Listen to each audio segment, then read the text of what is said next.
And we're live. Hi guys, welcome to Brew York's YouTube live session, our 35th YouTube live session. Got an audience with us. That one's all a bit deaf. I was going to say, that's the bit when you all usually clap.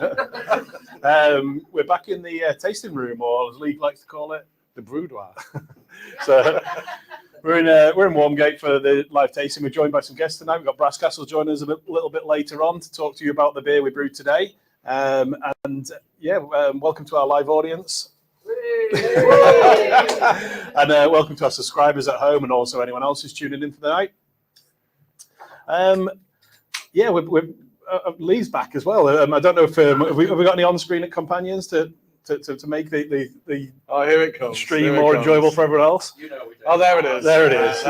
So the live audience are probably wondering what we're talking about here, but this is where the Leon and Zebra comes into play.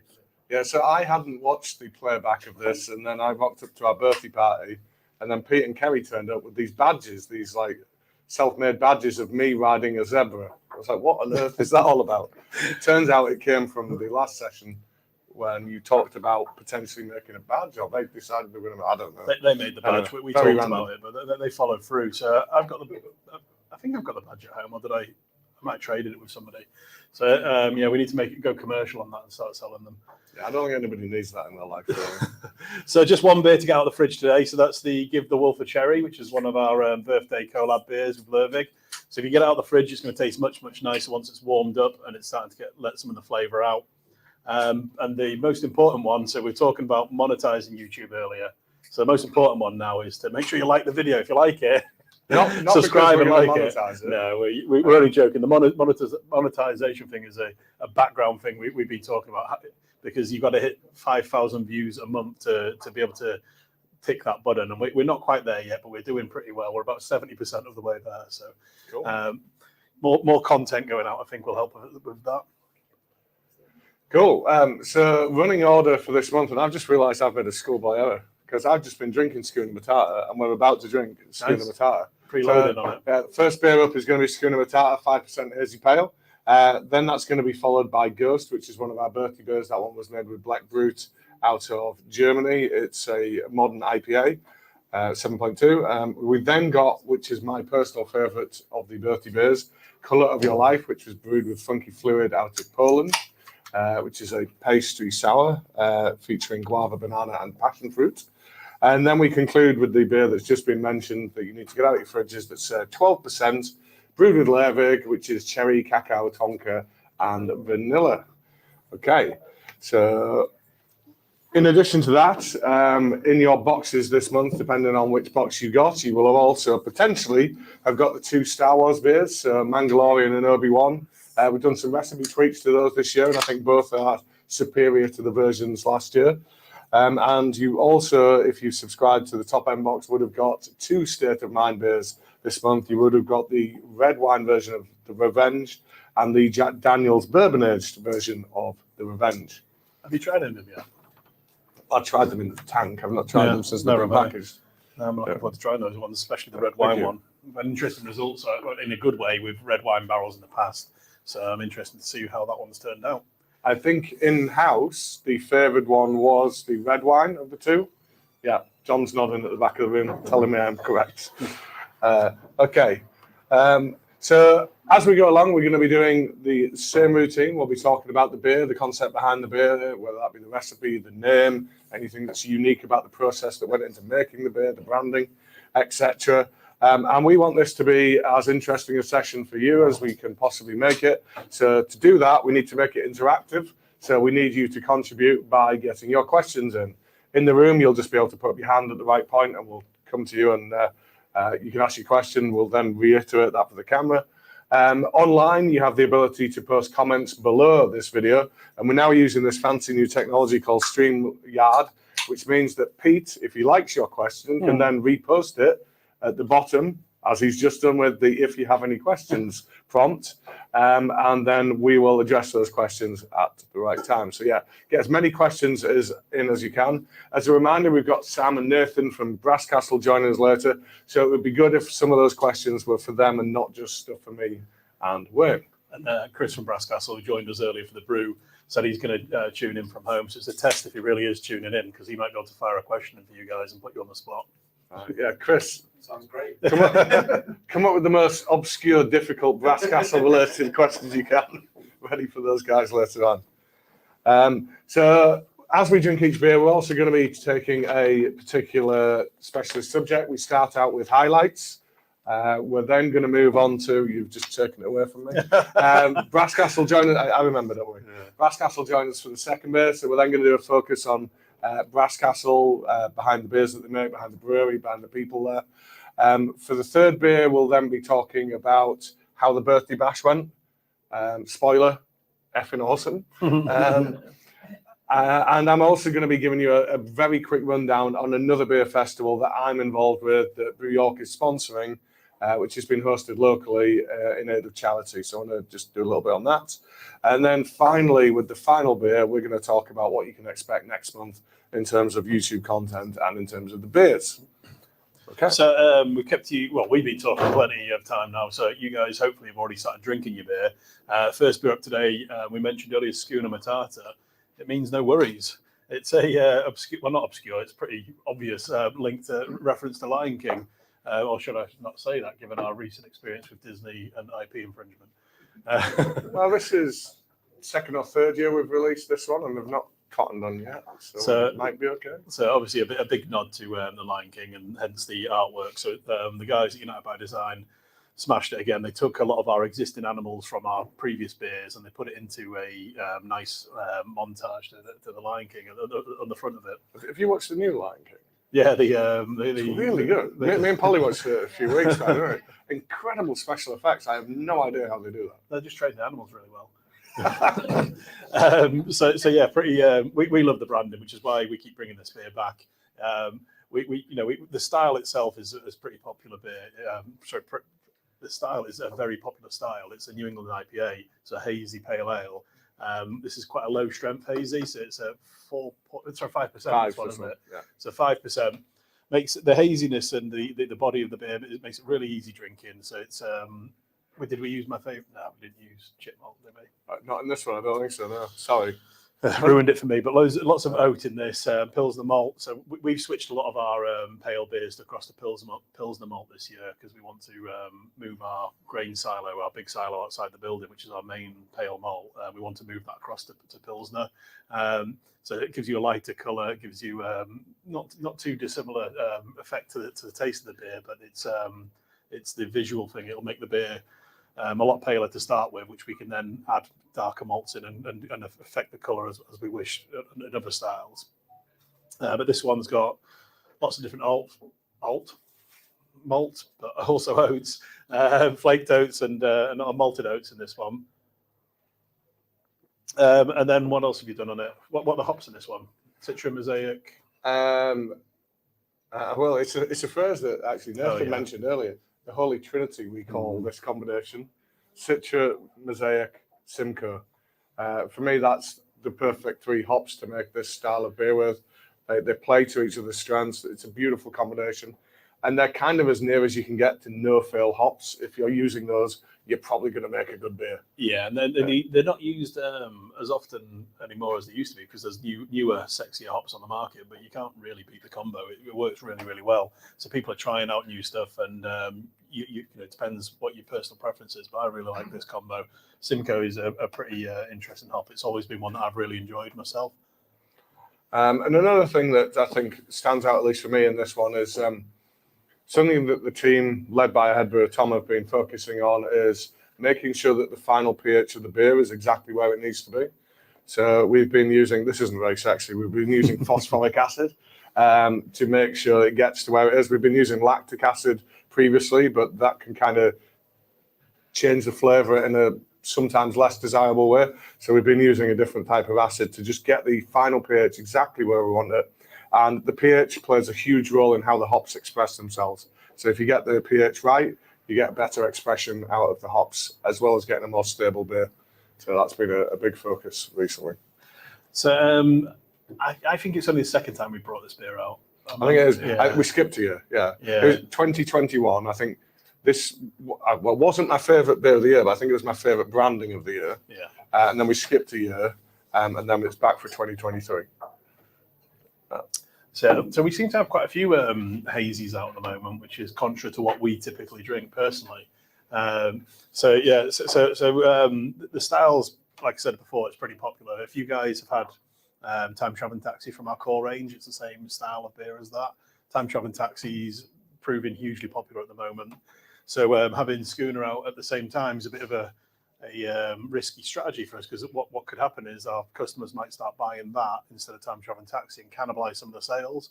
But in reality, most venues have multiple pale ales on at any point in time. So if you do it with pales, it doesn't usually impact you too much. If you do it with sours and stouts, that's when it really starts impacting your sales, because not many venues have multiple stouts on any point in time or multiple sours. And people at home, although you might like sours, you're probably not going to spend a whole session drinking one. Unless you're Lee and you've got your Rennies with you, and then you might. But pale beer people tend to drink the most of, so it doesn't quite have the same impact or negative impact on your sales. So. And the market's hugely swung towards these hazy pales. So naming no names, I'm sure there are some people in this room who'll work out what I'm talking about. There are venues I can think of in York where about 80% of the drinks menu is hazies like this. So that's two venues by any chance? Possibly. One of them might have animal heads on the wall. Well, now nobody's in any doubt, are they? Okay. The market's usually gone this way. I think like Win Up and Upstaying there, not necessarily our preferred style. We prefer the more classic, the clearer beers, the ones that have more resin pine, and a big whack of bitterness. But you've got to give the punters what they want, and this is what sells big these days. And the irony for me from Brew York saying this, we use a lot of lactose in beer, so you get a lot of residual sweetness. But in certain styles, that works really well. In pale beer, I don't particularly like a lot of residual sweetness, and New England's typically a little bit more sweeter than a West Coast or which is more piney and bitter. So that's the reason I tend to drink more traditional styles. If you can call them traditional after the 10, 15 years that they've been popular. But yeah, more New Englands tend to be a bit sweeter to me, so I don't tend to drink them that often. Or if I do, I tend to have them in small measures. But I think we've got the balance, or the team have got the balance really right on this one. Getting the pH right at the end has really made a difference on this beer. Oh, cheers. Yeah, cheers. So at this point, we talk about our highlights of the last month. So for you, what would you say work and personal highlights are? Personal, we had a really fun weekend last weekend on the bank holiday. Myself and Sal got an invite to go watch the rugby league. So if you don't know, we've done a branded beer for York City Knights and York Valkyries, and we got invited down to a double-header game they had on there. So it was on Sunday, kicked off at midday, and then the last game finished about 5 o'clock. And the Valkyries absolutely annihilated Hull KR. So the York Valkyries are the best female team in the country at the moment, and they were so good. They won 122. Yeah, I was sat at home and Wayne's texted me saying this is getting ridiculous. The scoreboard isn't actually able to display the score. It lost count at 99. So that was a lot of fun, and the men's game was really good as well. They just beat the Broncos by about 2 points. 30-28, or was it 28-26? So that was a lot of fun. Well, I'm glad you sold that, because I've got an invite down to the rugby this Sunday, and I'm trying to convince Polly to come with me. Is it? Oh, just with the men's, is it? Cause just the men's this Sunday, and then the work highlight was obviously the birthday. That was awesome. It was a lot of stress, a lot of pressure and stuff organising it, but I can't explain how much fun it is when you guys all disappear on the Saturday and I can finally relax and actually realise it's gone well and then have a drink and enjoy it. But no, it's a lot of fun even when everyone's there, when their stress levels are high and everyone's enjoying themselves. That makes such a difference. It makes all the work worthwhile. So it was amazing. So I'll start out with my work one, because there's no diversity in our opinion this month. I think absolutely hands down the highlight of the last month was the birthday party. Hats off to our team who put everything into the organisation of that, whether that was brewing the beers ready for the occasion or clearing the site or actually managing the event. So much went into that, and it all delivered beautifully on the day. It was a hell of a festival, and all the brewers that we had there said it's one of the best festivals that they've poured at. They felt like they got the most kind of respect and most looked after, and they said our crowd was amazing. They loved the people. They said it wasn't the usual beer geek idiots that harassed them. That they had genuinely nice people who had a genuine interest in what they did. So they're pretty much begging us to come back at some point, I think. So yeah, that was amazing. And in terms of personal highlights, Before you do that, just got a comment on screen from Emma who volunteered at both the birthday festival and came and helped us out at Brew LDN last weekend. So huge thank you to Emma for that. Thank you, Emma. So personal highlight, usually I would say something I've done with my wife or my family, and my wife has chosen today to be in the room, and I'm not talking about something I did with my wife. So my personal highlight of the last month is I have become involved in an organisation that is putting on a charitable beer festival, and I've really been enjoying the work that's gone into the preparation for that. Anyway, I'm not going to say more on that because we are talking about that later on. Okay. So it's at the nice stage of organisation and not the stressful stage. So we were just talking about the birthday party, and we have got some clever in-house skills these days. So we've put together a little video. VT. Yeah. So what do we say? VT stands, run the VT. Stands for videotape. Run the VT, please, Pete. So.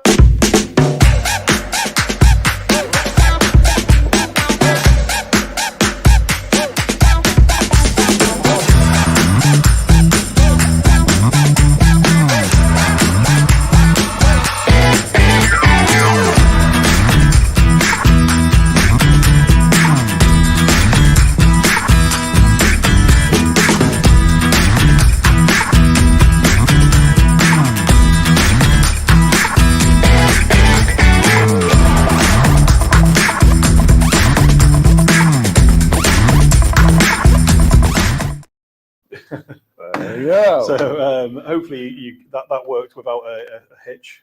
It was a little bit more interesting for people in the live audience, but I think we got there. So yeah, that was the birthday. That was both our highlights this month. So what we're going to do now is switch to a few questions. Assuming we have some. We'll put someone on the spot. Go on, Sam. Question. There's been some comments about the colour of the Schooner Matata, and that looks like I've got one of them that's a little bit greyish. Can you just explain why that is?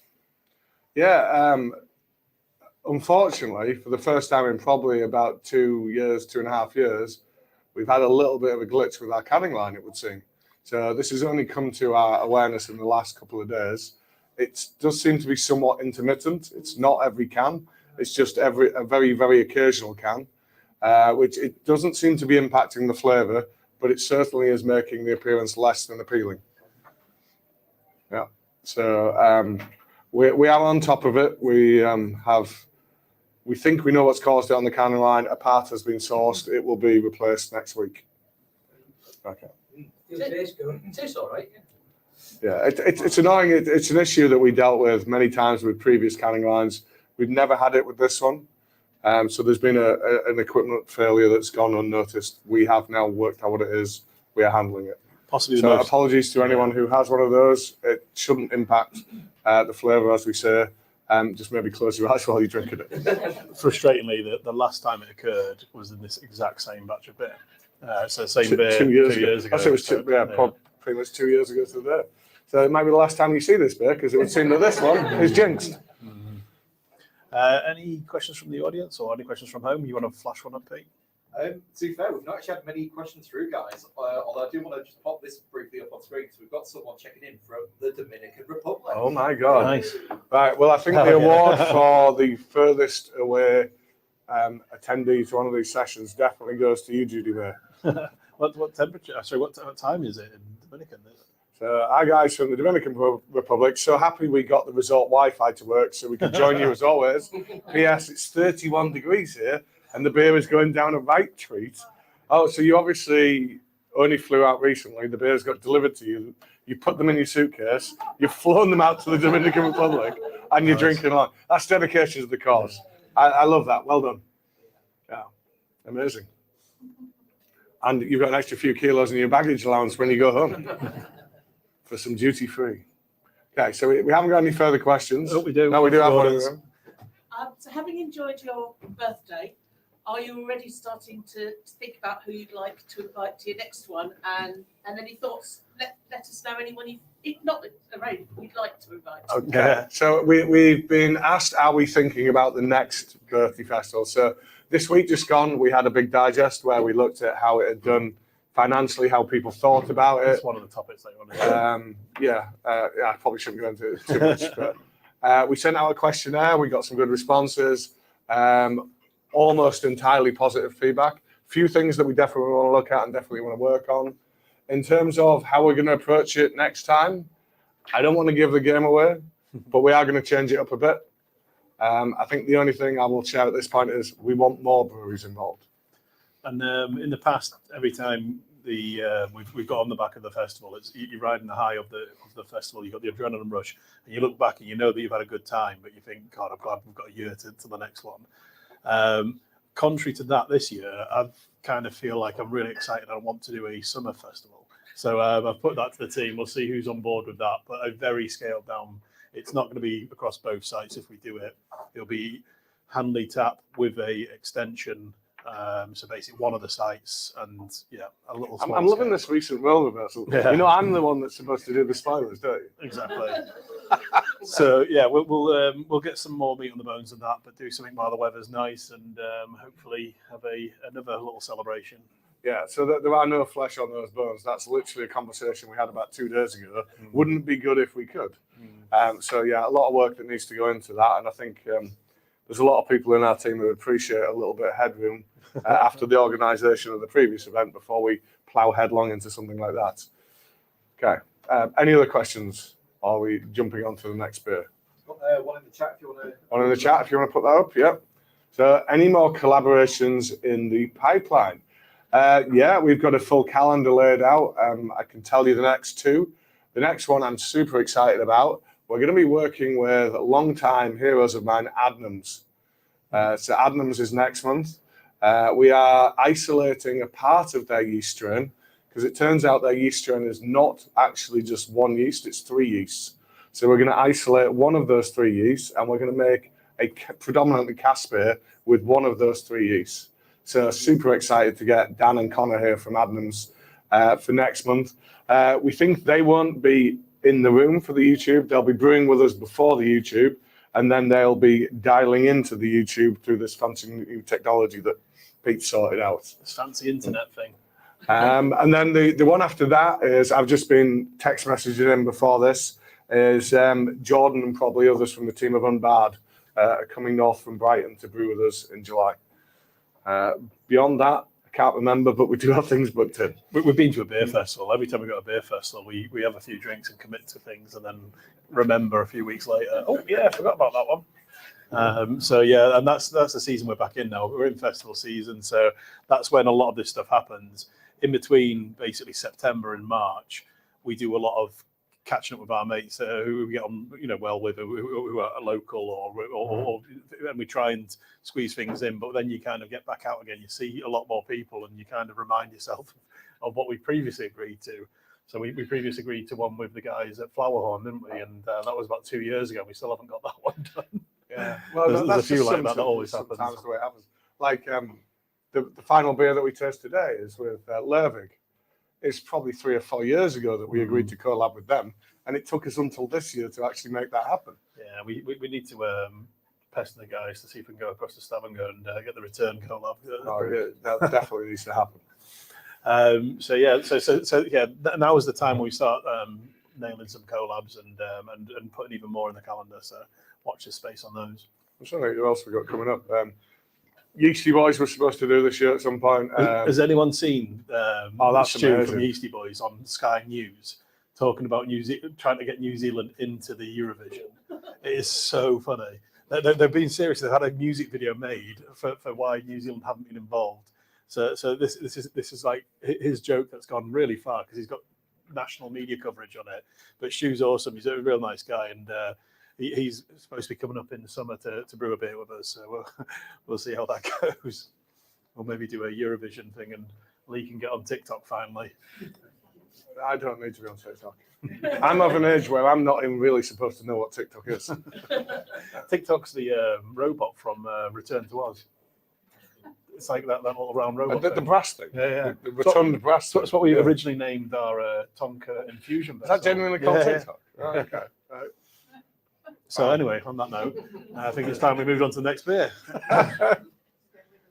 Yeah.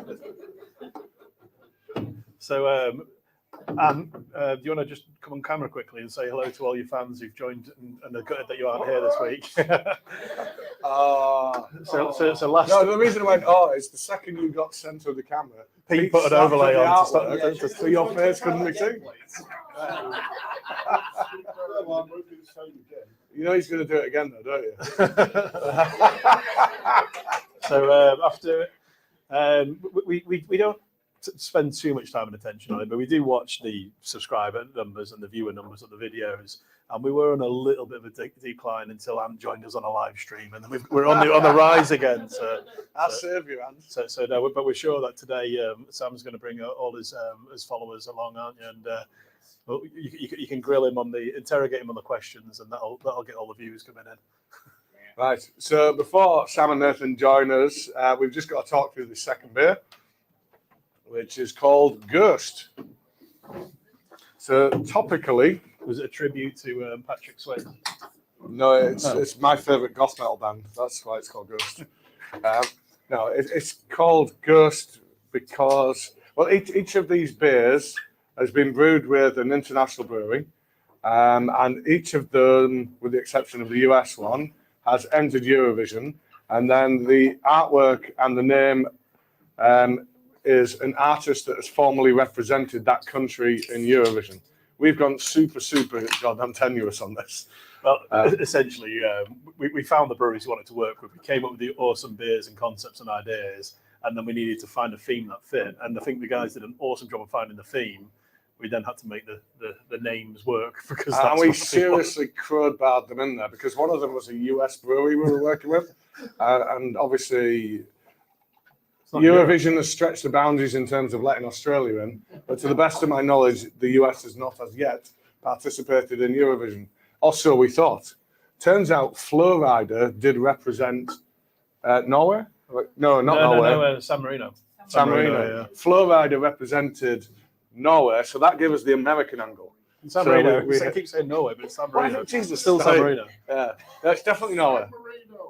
Yeah, I'm doing it the Trump way. If I say it enough times, it's true. Yeah, San Marino. Sorry. So the beer itself. So what we have here is a modern IPA brewed between ourselves and Black Brute. Black Brute are out of Germany, and they're one of the modern wave of German breweries.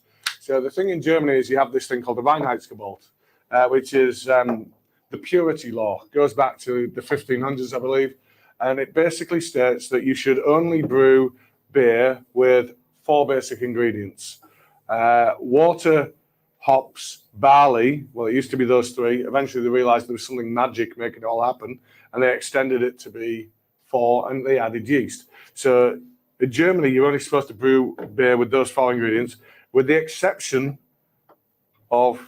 Seems like that fault the can line's not new. With the exception of certain regional styles, which were allowed to use other things like fruit and wheat and souring. So they're one of the ones that are kind of pushing the boundaries in terms of German beer. Do you want to get rid of that one then? Yeah. So basically, they are legal. They and other breweries in Germany are legally challenging that rule and saying this is a restriction of trade. You should not be able to prevent us from making the beer that we want to. And each of these breweries is in turn having to make this legal challenge. So they're waiting for their turn, but while they wait for their turn, they're making the beer that they want to make. So they're known for making New Englands, which use lots of oats and wheats, which typically would not be permitted in Germany. So we wanted to do kind of a modern IPA, but because it was kind of a harmony of English and Germany, we took a brand new modern English hop in Harlequin, and we took one of the modern German hops in one called Huel Melon, and we used that in this particular IPA. Yes, indeed. Yeah. So, is this? Yeah, there's 3. Sorry, I can't get my words out all of a sudden, and I'm not even that drunk yet. So this is the first of the 3 Collaboration beers we're doing on this week's tasting. So modern IPA, like you said, but the other 2 coming up is a sour and a stout. So bit of a range going on there. Indeed. So it's always exciting for me when we get to do IPAs, particularly ones that are more hazy in nature, and we avoid using things like Citra and Mosaic, because everybody knows the good hops. Everybody knows what they can mean in terms of a beer. I think it's much harder to make a good beer if you avoid using those things. It can make it challenging in terms of public perception because you're going up against the people who are still using Citra and Mosaic. But it's boring to continually make and drink the same things. So I think it's good to show a point of difference by using different types of hops in these types of styles. So. Who's watching Eurovision on Saturday? Straw poll. So some of the audience. I think we've got a viewing party on downstairs, haven't we, in the Hoptail Lounge? I say I think Lee knows it. Well, me and Polly were supposed to be there, but Polly's double booked herself, and she's going to a lady who she works with, husband's in a band, and she's off to that gig.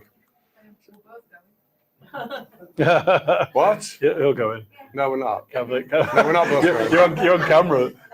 Jesus, You're going. Christ. Have an extra glass, please. No, I'm sitting at home watching Eurovision. Wow. Oh, it's only a baby glass. No, it's not for me. It's for our guests who are coming on with. So yeah, so if you let us know in the comments, are you excited about Eurovision? Yes. Where are you going to watch it? Who do you think's going to win? Who's your front runner right now? Or if you want to take the opposite point of view, if you don't give a shit, let us know and tell us why you don't give a shit. Right. So are we going to invite our guests on? So yeah, I think it's time to invite our guests on. So it takes us a little time to get them mic'd up and on scene. So whilst they come on, we are once again going to roll VT, which stands for videotape. And we're going to show you a little bit about what happened today on the Collab Brew.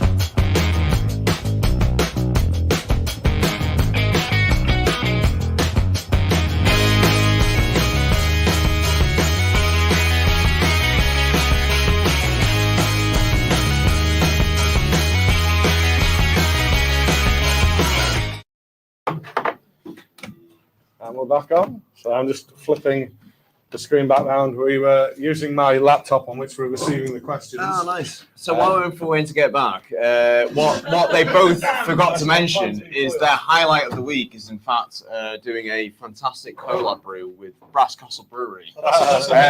We do Literally, I mean, That'll be a highlight next month. you've been brewing with the best brewery in the north, and you kind of feel like you should mention it straight up front. You know? But we brew with ourselves every week.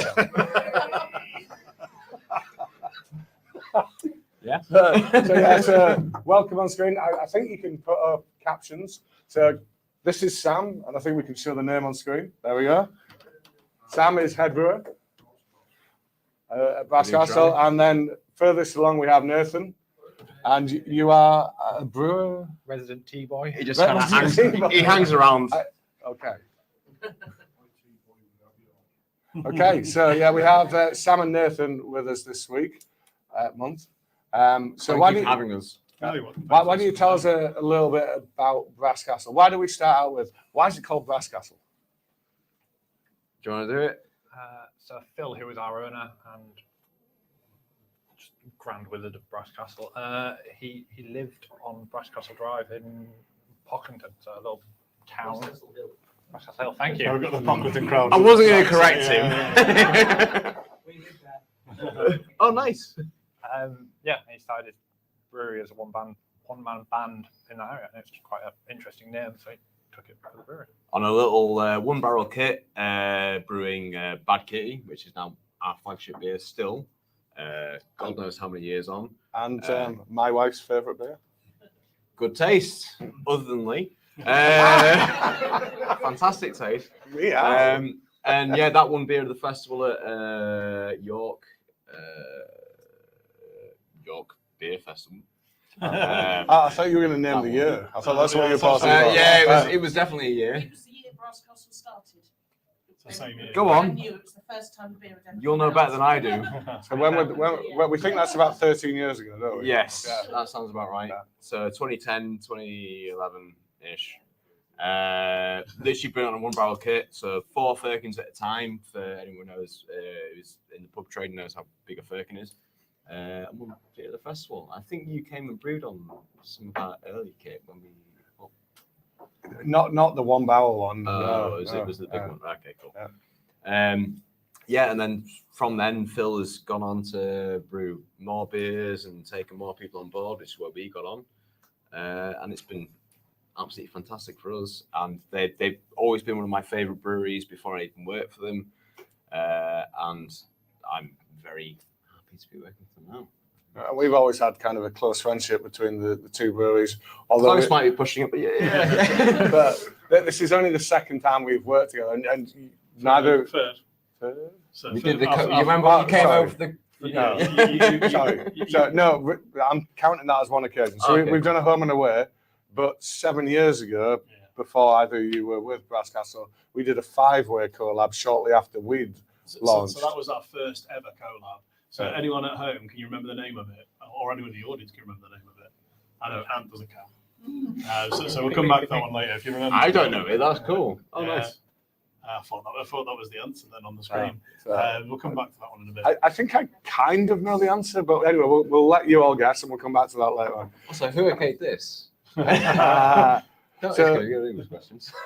So I think Brass Castle's built up quite a following, in particular because of the inclusivity of the beers. We do make fantastic beers, so But they are amazing, but beyond being amazing, they are vegan, and maybe 2-3 years back, they all went over to being gluten-free as well. So yeah, it's also a gluten-free recipe, thanks to a fantastic enzyme and good brewing procedures. So yeah, everything they do is entirely vegan, as always has been. And as of 3 years ago, they've all been gluten-free, which poses a bit of a challenge. So obviously you guys do some amazing hazy beers. We can't quite get those on board because the enzyme we use to make sure all our beers are gluten-free won't allow that, because it obviously breaks down a lot of the protein, so there's much less protein in, or a lot less going on in the clarity. The other challenge with trying to do gluten-free when using things that are not barley is a typical gluten-free test is looking for the gluten that comes from barley. But people have allergenic reactions to gluten from oats, gluten from wheat. In fact, wheat is the more common allergenic reaction, and that is not what the test tests for. So it's really hard to call something gluten-free and then just do a standard gluten test, because it's not testing for the other types of protein that would be present in oats and wheat. True, but if you know how to brew well, then actually you can you can you can do it, and it's absolutely fine. And we test a lot of the beers, and they're all We should okay. probably point out at this point that you're a punk at heart and you like to push the system, don't you? So we'll come back and we'll give you a little tutorial. Yeah. So should we jump to your origin story? This is the one that we wanted to talk about, because we met you probably your first week or first month at Brass Castle. Oh, mine or So yours is not exactly a typical route into brewing, is it? No. So as with most things I've ever done, it's all sort of come about from something previous.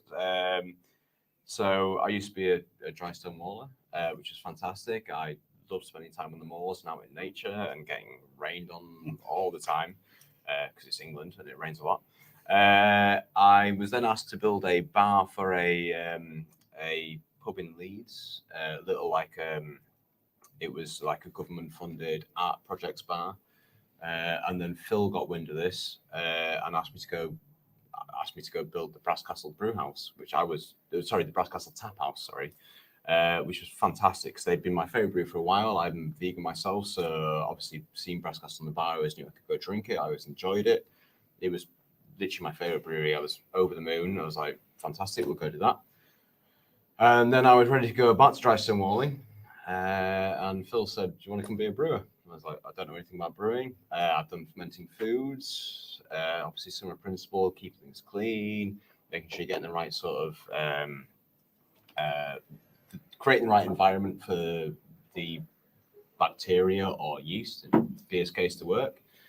I was like, "Well, cool, we can give that a go." And from then on, I've gone on to be Brasscastle's head brewer. Head brewer now, yeah. So awesome. you literally need no prior experience to be a brewer. You don't need to do you don't need to know what you're doing at all, and you can still do it as long as you're willing to learn, willing to create the right experience, and respect hygiene, most importantly. Work hard. And No, well, I don't know. I'm pretty lazy, you know. No, yeah, working hard is a massive thing for brewing. You can do it, and Nathan's doing the same thing. Nathan was an archaeologist. Yeah, so what's your journey to where you are now then, Nathan? I emailed a few breweries from around where I lived. They all said no. Yeah. And Sam stupidly said yes. I rocked up on a canning day and they basically kept me in a little cupboard and then rolled me out when they need someone to look. Again, hard worker, good at digging. It's very important for getting that mash and empty. And we took him on from there.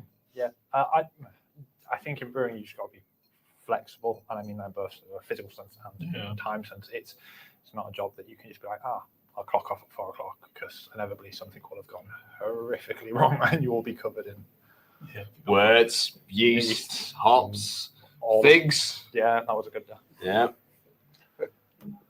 Did you say figs? Figgy. Yeah. Oh, figgy. Right, yeah, okay. Yeah. Yes.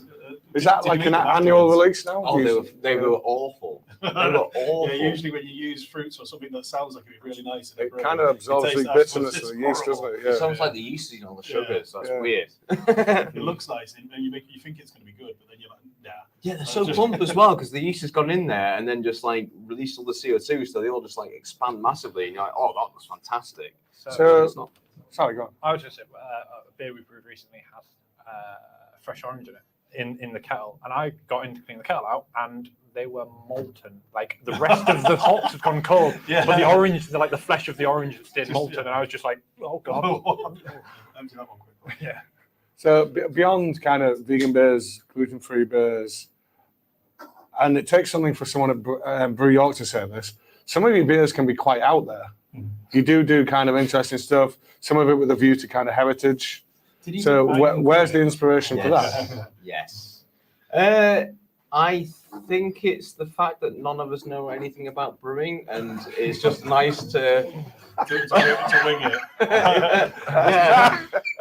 One of probably the greatest compliment we do get is when you speak to the brewers and they're like, "Do you have a trial kit?" And we don't. We never have. We never will, because we don't have the space for it. Yeah. We're on a very small site, so it's obviously being very, very good at what you do, knowing exactly what makes a perfect beer and just doing it right every time. But I think it's one of the most commonly asked questions, though, isn't it? Do you have a pilot kit? Do you trial your recipes beforehand? And the answer is, even if we do have one, we're probably not using it, because the amount of time it would take us to make that 20 litres of beer, we could have made one of the bigger beers. Yeah. So like you're saying there, we back ourselves, we have the confidence, we've worked with most of these ingredients before, we mostly know what they're going to do together. So we just go for it. And sometimes it makes for amazing beer, sometimes it makes okay beer, but I don't think we make bad beer doing that route. And obviously, I saw totally everything he knows, so he's got a good back there. You know, I mean, I'm sure you've heard me reference Sam's influence on me many times. All the time. It was when he tried to put his hair in a Mohican, and then Polly ruled it out and made him get it cut. Not enough gel in the world. No, there really wouldn't. That would be good to try. That makes no sense to any viewers seeing you on the screen at the moment, by the way. So Sam typically did have a Mohican. I did. Yeah. Yeah, As does Andy. So Andy still does. Andy clearly hasn't quite had the brewer's stress yet, which makes it all fall out. And actually, you're both doing very well on that front, by the way. I've got the receding hairline. That's always been there. Yeah, exactly. That's embrace the receding hairline. Get them out. Yeah, I think I got fortunate. I followed my dad's side of the family. If I was following my mum's side, I would have been bald about time. I was 22, maybe. Lee is very hairy. Your mum's got hair. What are you talking about? You met my Uncle Duncan, haven't you? I hope he's not watching. I don't want to know. Okay. Should we actually try some beer? Is that what we're going to do now? Yeah, so we've been drinking that one. So for the next 2 beers, we're going to be doing a lactose sour, and then we're going to be doing a lactose stout. So for that, we're going to offer up the opportunity to Brass Castle to take the platform and to talk about a couple of their beers, which don't contain lactose. And one of them actually is the previous collab that we did together. Is that correct? You did One bring of them that definitely one. is, whether it's the next 2, or we might say that later on, otherwise I'm going to be too. Yeah. No, that's the last beer we're going to do. Cool. Yeah. So most people at home have already started on this one, and hopefully are almost finished it because we'll be going on to the next bit soon. So is that? Oh, do you know what we've not done? So sorry. What is this? Yeah, this is a talk about beer. I thought we talked about this beer, but This is what? Ghost, which is a You did. Sorry. So we talked about, but what we haven't done is talked about the beer that we brewed today. We showed you a video of us making a miscellaneous beer, but we haven't said what we brewed today. We've done a better job, by the way. So there's definitely a theme here, isn't there? So we brewed today. So the suggestion for the name came from Brass Castle. So do you want to announce the name of the beer? Whoopi Goldberg. So we've made today Whoopi Goldberg. So given that name, what kind of style do you think we've made? Anyone? a whoop-ass stout. Huh? Cold IPA. Yes. Cold IPA in one. There we go. Yeah, we made a cold IPA called Whoopi Goldberg. And the branding got sent over to us today by Owen and the team at UVD. Not questionable at all. And we've shared it with you guys, and we all love it, don't we? It's fantastic. The branding's absolutely amazing. I don't think we have that on hand to show you, and we like to keep that back until Just release think date. of Anyway. Sister Act and Jumping Jack Flash. Is that what the other one was? Yeah. Right, okay. Right. Okay. So the branding is absolute knockout. We love that. Hopefully the beer's going to live up to the branding. I was So involved. It's fine. we wanted it to be a little bit different. So when you're making a cold IPA, you're supposed to have this fusion of lager and West Coast IPA. But we've selected some hops that maybe a little bit more East Coast leaning and some of the more kind of modern Antipodean ones. So we've gone with Citra, you wanted to see particularly included. And then we've gone with Mochuaka for a little bit of lime. And then we've gone with Nelson for a bit of kind of gooseberry white wine like character. So I don't think it's going to be a typical cold IPA. It's certainly going to have the bitterness that I think Someone didn't defines change the style. water profile after I asked them, though, did they? No. Well, this is the first time we've used New Zealand hops, isn't it? The cold IPA. First time. Well, we put nectar on, and no, wasn't that? No, we didn't use Nectaron. So Nectaron's the one you used in the hop swap that we tried earlier, because it's not one I've never had Nectaron before. Yeah, it's relatively new. As per the name suggests, it's got this kind of like stone fruity, peachy kind of thing going on with it. It's the biggest thing in New Zealand hops right now. Yeah, it's pretty good. I mean, they're really backing it. They're really marketing it. Brass Castle will do a beer with Nectaron very soon, and it will be nice. These guys can like pave the way. Well, I mean, if you can get With the some. intro. I mean, Intro to Oh, really? if you play nice, they might let you buy some. I think that ship sailed. Nectaron's been the guys. Have you met the guys from Lakes Brew Co? They used to be at Hawkshead before. Oh, yeah. Hawkshead sacked everyone during COVID. So they set up Lakes Brew Co and been doing some awesome stuff. But they did a beer called Lost in Nectaron. Or was it called that? What I don't know. Which was a Nectaron double IPA or a very strong pale. Really, really cool. It was the first time I'd had it, and they did it at Leeds International Festival. Really, really cool hop. And we haven't used it too much, have we? We haven't actually had that much to use, but I'm excited to The try hop it. swap was beautiful, by the way. I mean, I begrudgingly say it, but it was fantastic. So Thank you. nice. That worked. Right, well, yeah, I'm looking forward to trying that then. So we got some more questions, especially well, for Sam. He wants to answer a few. I'm hoping at this point in Yeah, time we've got some definitely. questions for Sam and Nathan. I like being put on the spot. Oh yeah. Oh, we got from Pete. Big We've got an excited oh about yes. Could you please shut up? I think we're about to be bombarded by some. So, question from Brass Castle to address the elephant in the room: what happened where it was announced that they were part of the brewery? I haven't seen that. I never saw that. Sorry, I didn't see that. Brewery casualties? So, there's a list at the moment of breweries who've been going out of business, and there was one only last week where someone announced the guys from our friends from Brewery and the guys from Brew by Numbers, and they announced that, but they're not actually out of business yet. They've gone into administration, which gives them a little bit of time to try and recover the situation. It buys them a little bit of time with it from their creditors. So that's slightly different to them disappearing. And I hadn't seen your names in any of this stuff. So. To be fair, so the main thing is you can't kill awesome. So we're still going. I think probably the thing that people may have heard is that we've not been brewing on our own kit for a while. We're going through a kit refurb. I think maybe not say that on there. I don't know. Basically, we are currently upgrading our. Rewind life. Trust me. It's all running smoothly. I think what you're doing is really cool because you're bringing in Buxton's old kit, and Buxton made some epic beers on that kit. Buxton were one of my very, very early on getting into craft beers, and they were phenomenal. Like Buxton's Axe was just awesome. So we are lucky enough to have their old brew kit coming to us. We're still getting it working. We've been working a lot of the breweries around as close as we can get to us, so we don't have to travel too far, and brewing on it. And obviously, Brew York have done as a. I mean, it's not a fade because obviously we grace them with our presence to go do a collab, but it's fantastic getting some brew space. So we're still working on getting the kit up and running. It should be running in the next couple of weeks, but it's going to be a massive step for us. It's going to mean we're going to be able to produce a lot more fantastic, amazingly brewed beer by master craftsmen that no one else can live up to. So we're getting new staff then? I really didn't want to do this on air,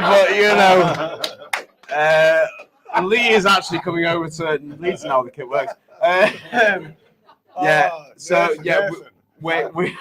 owe you a beer after that.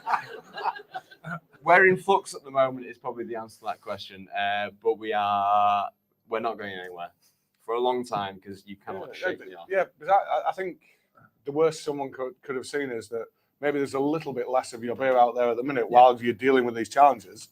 But I don't think I've seen, and I monitor beer Twitter space and all that stuff on a daily basis, and I've never seen your name come up in any. But it hones to the fact that if you've got a brewer who knows what they're doing, they can brew on any kit, anywhere, and it comes out perfect. Next question. But also, for the record, working on your kit today has been fantastic, massive help to us. Well, you might be preempting this question. Oh, okay. So, Sam and Nathan, what has been your highlight of brewing with Brew York? Lee wasn't very much involved, so it was really, really nice on that front. So working with Nadia was the highlight. Yeah, pretty much. She actually knows how the kit works. That's true. Yeah. Sorry, Nathan has a serious answer. One, I do believe that's my dad, so hello, Dad. The kit we're going to have, because it's been designed and built by the same team, the kit at Brew York is, I won't even say the big brother, it's like the big brother of our kit. It's beautiful.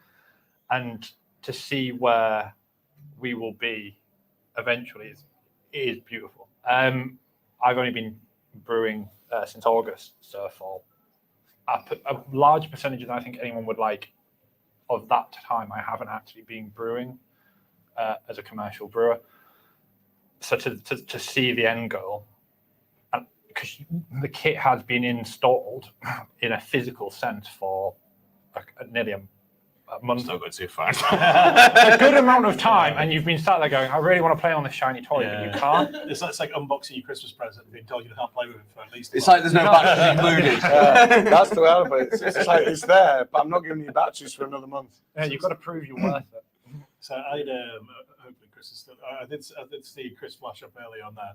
I had a good chat with Chris earlier and asked about what our biggest challenge was when we moved from the brew site here in Walmgate up to Oswaldwick, and it was twofold. It was the it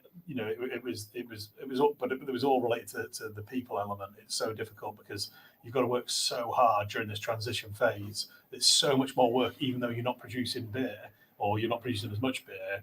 And then when the kit goes live, it's going to get worse. It's going to get worse because things are going to go wrong. But none of it works immediately in the way that you expect it to. But then once it's all embedded and things are running smoothly, you'll look back and you'll think, wow, that's why we put all that hard work in before, because our working life now is so much easier than it ever was.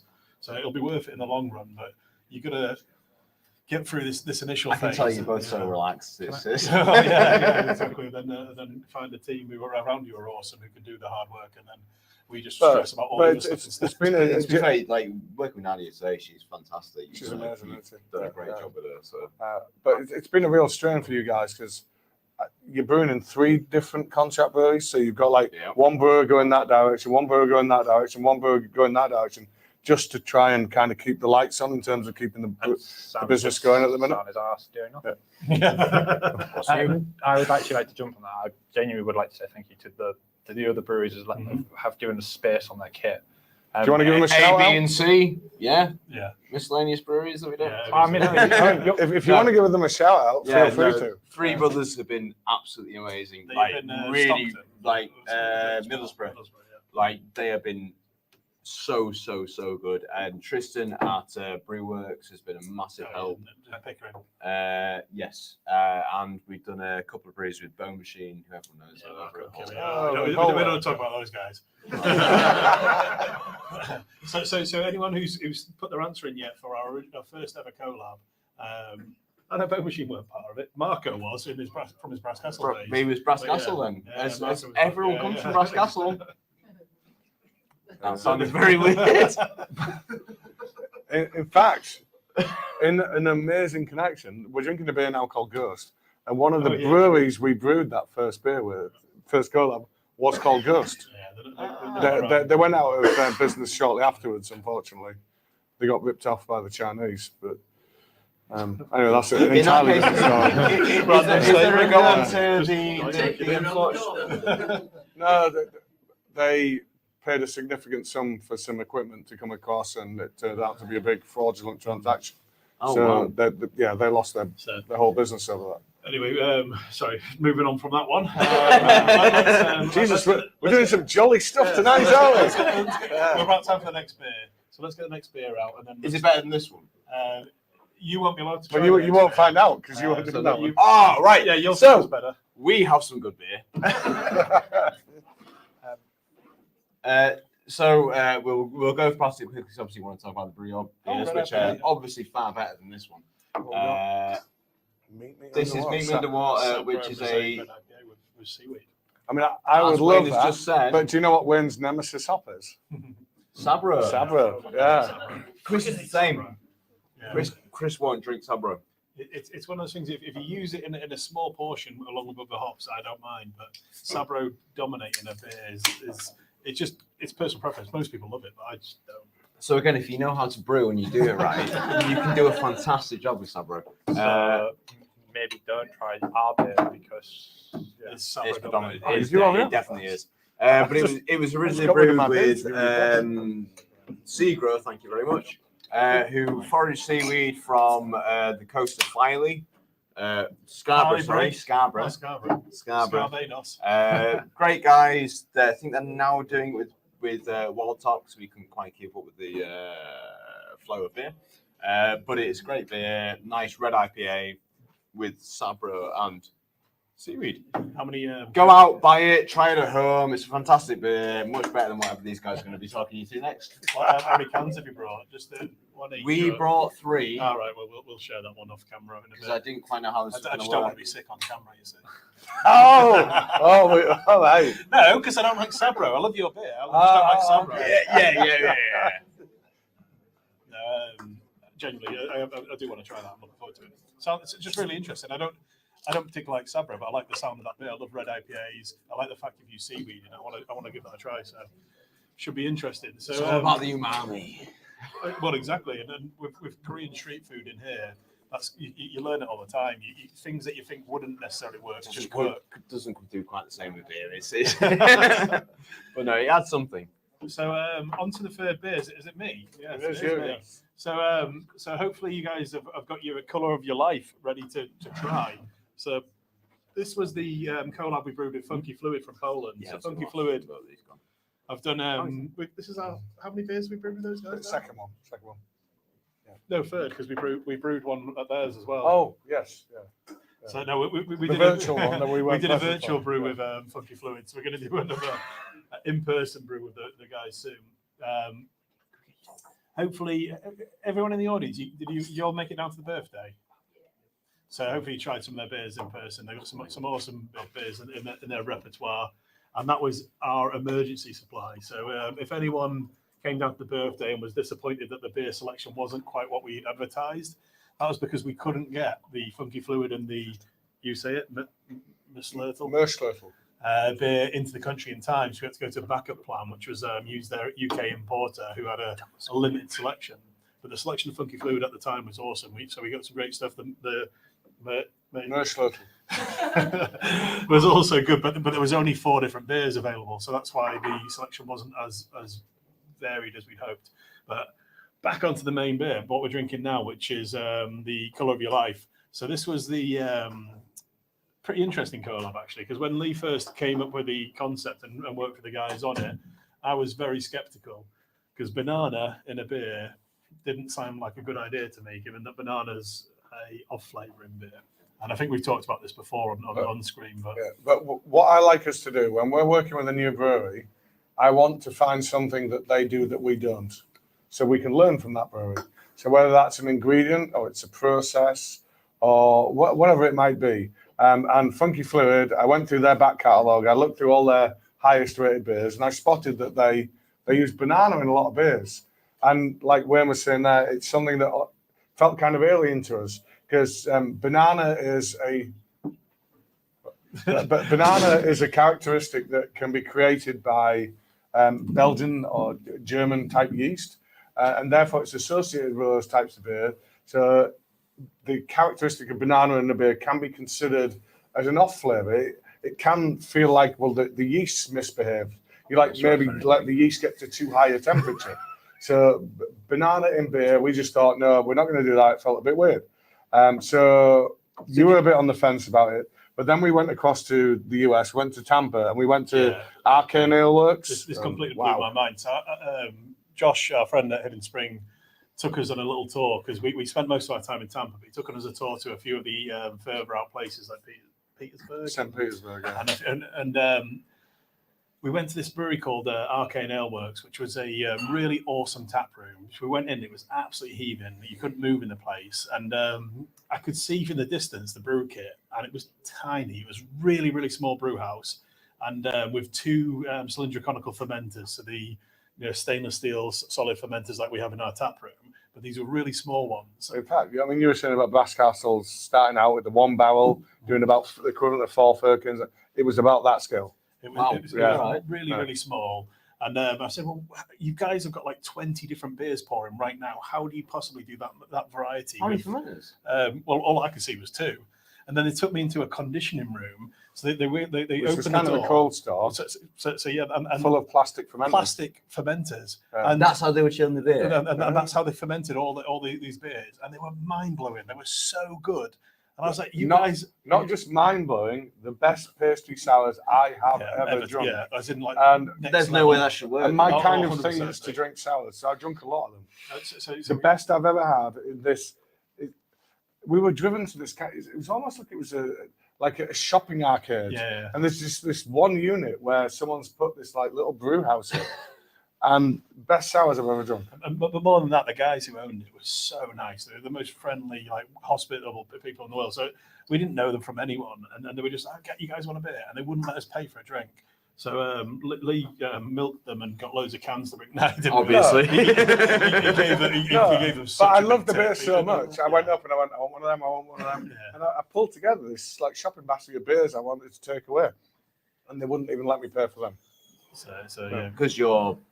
Well, from New York. That'll do it. They don't know me from Adam, and our reputation certainly isn't like US international.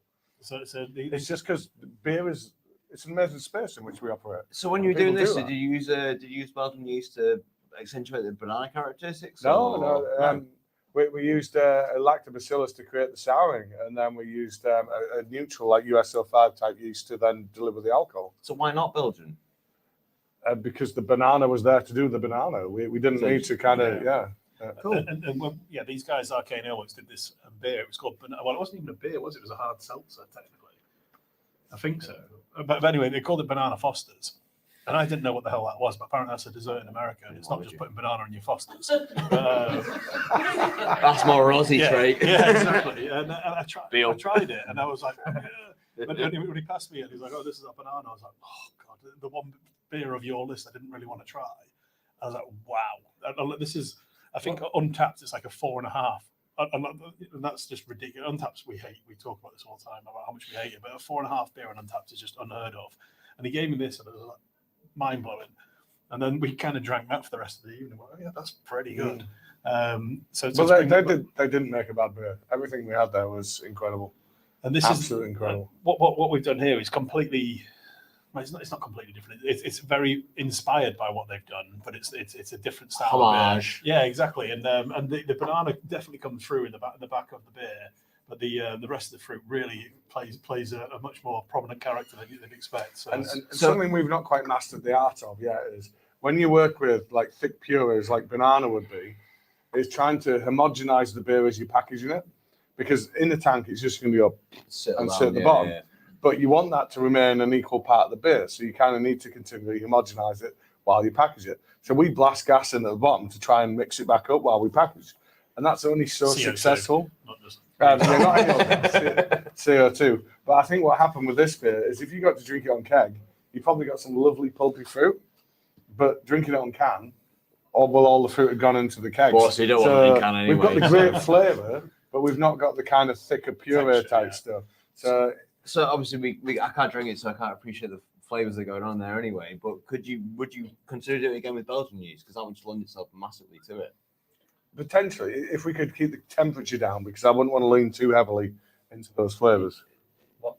Sorry, you did when you did juice, you put fruit, birthday juice, yeah, fruit into the can, because obviously you told people to store it upside down. Yeah, so our attempts to re-homogenize the beer while we package that were more successful than it was with this particular one, and that had a higher amount of fruit in it. So yeah, there are other breweries out there that are a little bit bigger, a little bit more established, and have invested in more sophisticated technology than we currently have access to, where they have mixers in there. So imagine a BBT that's got a big paddle in that just constantly does that. Wow! Seriously? Yeah. Like a Lalaton? Yeah.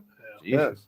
So they're constantly mixing it as they package it. That's the dream. If you're going to make those kind of beers, you want something that's constantly mixing it as you package it. Exactly, and worry about it afterwards or not. Yeah. But yeah, that's exactly why on. We don't talk about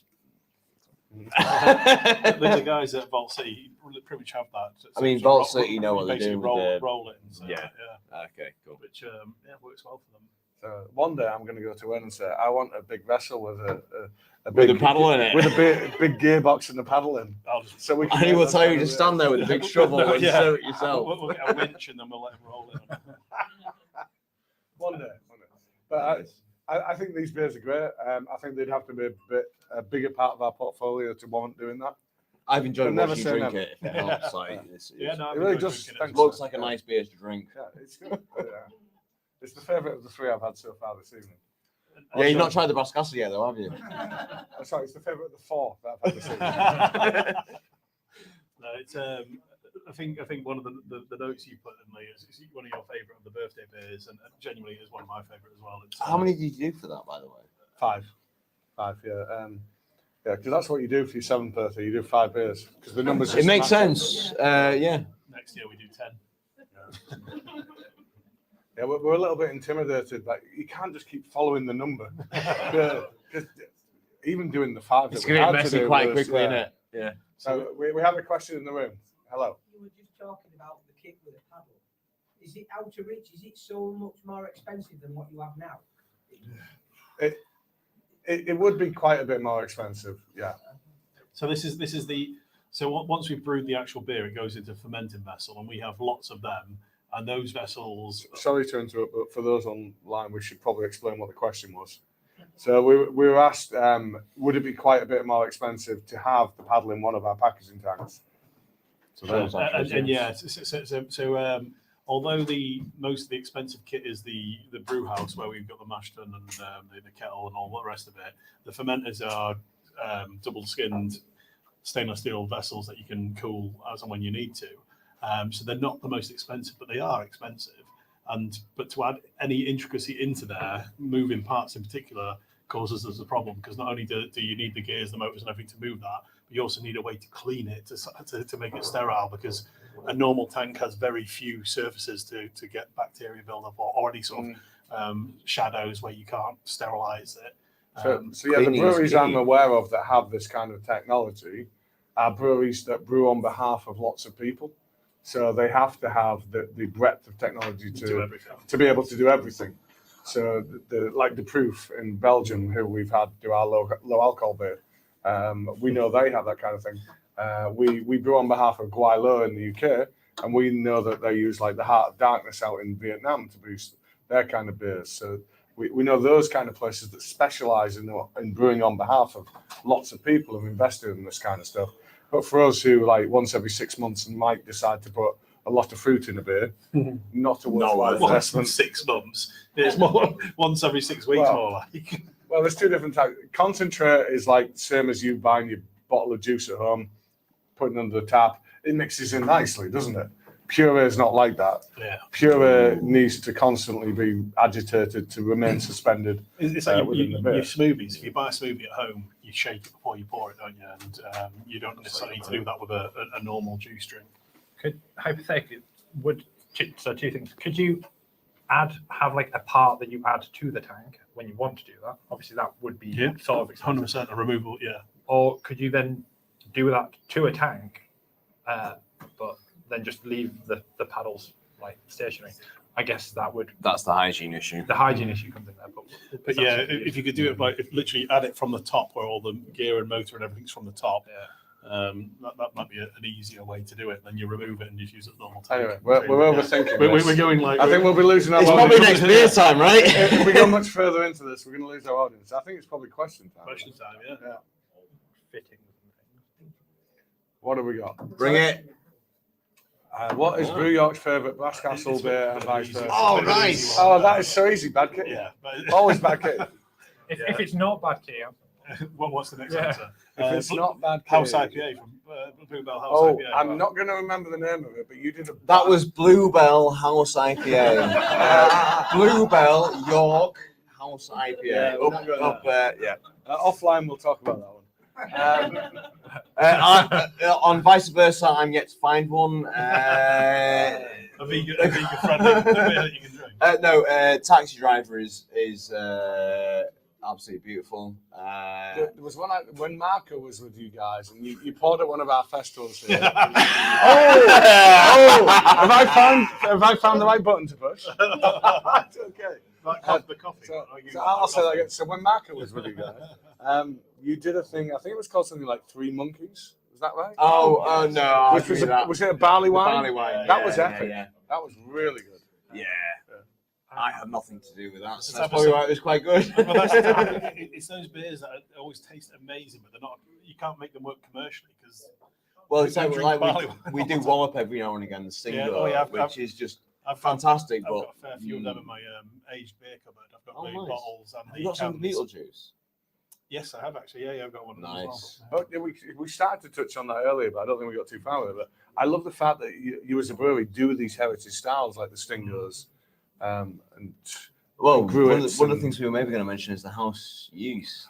We also didn't talk about the fact that it's unusual for a craft brewery and a brewery on the kind of scale that you're operating, to have a house strain. But you've had a house strain for as long as I can remember. Again, if you know what you're doing and you're really good at brewing, you can maintain a house yeast. So it basically involves literally using a jug to scoop off the top of it. So when beer ferments, especially with ale, it will top ferment. So all the yeast goes to the top, and it will basically foam off. Usually, in our case, just spew out everywhere, make a massive mess. But you guys used to have open fermenters, but you don't now. So how do you do that? We're figuring out. No, so with the DPVs, we will be bottom cropping. So we will basically wait for the end fermentation. If it's not dry hop during fermentation, then that's okay. Wait till about day 2 or 3 when the yeast has gone mostly dormant. You will spew off most of the trub, and including the dead yeast cells. and then you will wait for basically a colour test. Because I'm the one doing these stops, and I don't know what I'm doing. So basically, when it's the first one to come out, there was if you dry hopped, it'll be green. If you'd not, it'll be slightly brown with all the dead yeast cells, and then you'll get a nice sort of healthy yellow. You want the creamy bit. Yes, exactly. Well, once it goes creamy, you've got healthy yeast. Yeah. The red curtains really help with that statement, by the way. Yeah, and then we will maintain that. So that's far too. Yeah, we're going to that. And then we'll maintain that and we'll use it again. I think the yeast will not quite go as long for as many generations, but we keep a like a slant, yes, yeah. with Synlab, and we'll go for a slant mean you hold it on a slide and then you can propagate it up, build it up over multiple. Which is what you were generations. saying with. Was it Timothy Taylor? Yeah, we used Timothy Taylor's landlord yeast. No, sorry, you said you were doing one with. They were using three different. There was essentially three different yeast strains. Yeah. So that will have been. That will have been. Yeah, thankfully, that's their responsibility from the to do that. Yeah. Adams. Yeah, they'll have to do that. So you guys caught me out on my sneaky toilet trip earlier. So this is my second toilet trip. So well, I need to go, but I'm also not going to do it because I feel like I need to beat you. I also need to go. So I'm going to take this opportunity now. Oh wow! Why do you go as well? Just leave it. No, we can like just go totally. Well, could I just point out this time that I've not been yet, and that's his second visit. I've not been yet, so. Multiple. 5 minutes before, just in case. He's opting to go with the Trump version of the world as well. Yeah. Okay. Hey guys, this is perfect timing. So I've got questions exactly for Sam. Oh, go on. What have we Bring got? it. It comes from a friend. How are you so good looking? It's purely genetics. Oh, ask Sam to show his tattoo. Which one? Right. I presume he means the Brass Castle one. Uh, So do you want to step up to the camera? I don't know if I can stand up straight. It's from a guy called Brass Castle Chris.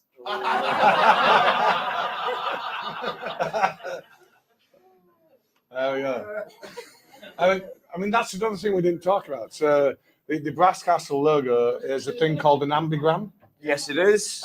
which is it reads the same forwards as it reads backwards. It's a very incredible piece of art, and that's what you have on your wrist. There. It is. It's mainly because I do handstands on a regular basis, and I wanted something on my wrist that could read both well. Both well, yeah. But it's actually quite a nice thing from Phil's point of view, which is the guy who started Brass Castle Brewery, and it was the sort of point of being able to sit across the table with a friend and enjoy a beer. And sort of engage in the same sort of conversation. So the ambigram actually has a bit more of a symbolic meaning in that you are both reading the same thing from a different side of the table, which is quite cool. So that was his explanation. I mean, obviously there's a crap tattoo and no, but at all. yeah. Beyond that, did he tell you how he came about it? Was that his idea? Like, I want to be able to. Definitely. That's so.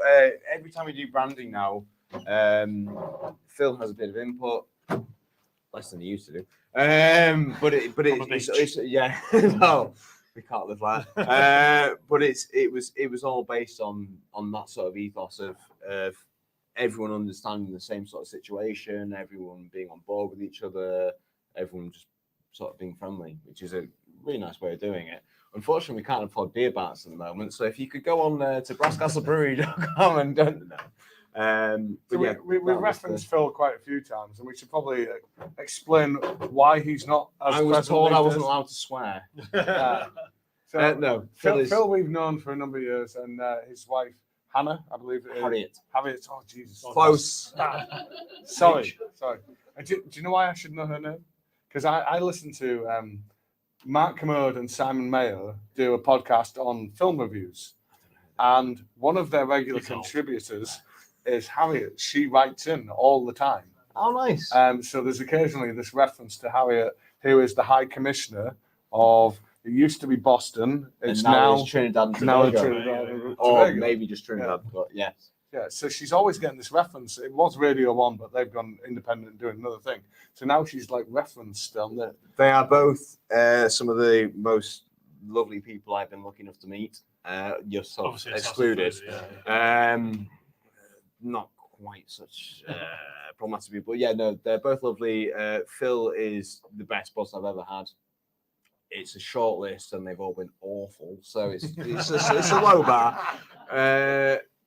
but yeah, Phil lives for the brewery. He does everything he does to. I mean, obviously we've gone through some tricky times at the moment with the new briquette installed, and he's done a fantastic job. I'd like to echo that as well, and I'm not just looking for a pay rise, Phil. But you two will. Oh, I am. You two will probably agree that when you set up a brewery or any business, It's not not your easy. child, and he essentially let. I don't want to say let people wandering off the street, but He's let me run wild. Good point. So to let someone who's only experienced brewing before was on a start of come in and then volunteer and then with Sam's permission do a little bit of everything and then eventually take them on board as a member of staff and a member of the family is a massive ask because He's a massive ass. I thought I'd let that one get under the radar, but yeah, the cost involved if you make If you get it wrong, it's people's livelihoods and that's so for me and for all of us at the team is a massive thank you. We are still incredibly annoyed he's just sunning himself on a beach whilst we're going through Don't worry, it works in your favour sometimes. When we went to America about 5 years ago, bumped into you guys out there because Phil had flown you all out there to have a to show It was you awful. the Boston scene, and then came out to Maine to join us all to do it Porter Festival. So what Sam doesn't realise is he's going to have to clean the brewery for the next year because when we started the upgrade, who was sunning himself on a beach alongside our owner? I don't know. But fun fascinating about brewing is you get to go on these sort of amazing experiences. You get to go drink with brewers in the US who know exactly what they're doing all the time, and you learn new things all the time, which we have done with you today. So, I mean, Phil was always an inspiration to myself and Wayne back in the day. One of the reasons we set up and do what we do today. And you get the nice wellies. That is what Phil brings to the UK brewing industry. Is the nice wellies, the drawer for. And he also helped in another way. So when we were just homebrewing, we entered a few competitions and co-hosted between Brasscastle and Batsy was a competition. And I won it, and Wayne also did well in the competition. Second. Was it Told the guy had to really and that's one of the things that kind of inspired us to think, well, maybe we could do a little bit more than just homebrew. What was that with? That was Beer Town originally, but the beers. No, themselves what was the No, beer? it was the beer that became beer that became Viking DNA. And then Big Eagle. So Viking DNA. Oh, cool. I'm Big DNA, Eagle. Nice. So what is cool is that those beers still reappear in our lineup. So I mean, the crap, but you know, it's... no. Actually, both of them you can drink. I was going to say You might not want to, but you can drink them. I've tried them before. Yeah. But back in those days, we didn't even know what lactose was. It was when you have your toes amputated. It's bad. Right. It's So Bloody I've hell. been given the nudge that we need to move on and talk about the subject we talk about at this point in time. So we can save some time because part of what we're supposed to talk about now is how well the birthday went. And I think we've kind of done that. So I would like to take the opportunity instead to talk about a beer festival that I'm involved in organising. Let's not talk about it. Well, no, it's a Brew York sponsored event. Before we talk about that, let me talk very, very quickly about some of the constructive feedback we got from the birthday that we're going to take on board for the next birthday, and hopefully it'll make you guys feel a lot better about that. So one of the things that we got consistent feedback about was the slight confusion about the fact that in some bars it was tokens or cash. some bars it was cash. The reason for that was because we didn't have enough ways to take payment on every single bar, but we've got a plan in place for that next year. So we won't be doing tokens again. We'll always be it'll be card payment basically in every bar, and we'll find a way to do that. We've got a really cool way to do that. So we'll be able to do that, which means the other thing we can address is that some beers will be very cheap. Some beers might be quite expensive. So what we did this year is we tried to take all the different international beers we've done, we bought in for the festival, and tried to make the pricing level for it all, which meant that the base price was probably a little bit higher than you might have paid for some of the beers. But if you drink an international beer or beer that we brought in, imported beer, the pricing was very, very good compared to where you'd pay elsewhere. But you guys told us that you weren't 100% happy with that. So what we'll do is we'll charge for the beers based on what they cost. Yeah, So and if we're bringing in international beer, there's always going to be a premium to that. So if that continues to be a part of the festival, it would be part of the festival. It wouldn't be the entirety of the festival. So we can still present a few more affordable options as well. So yeah, they're the main changes that we've got in mind that we're taking on board that we want to do something about. If you think we've missed something we should have taken on board, then please let us know. But they're the main bits. The rest of it, we've got a long time, we've got a year to incorporate. But like I said, we might do a summer bash. We might. We'll see. Yeah, you heard it here first.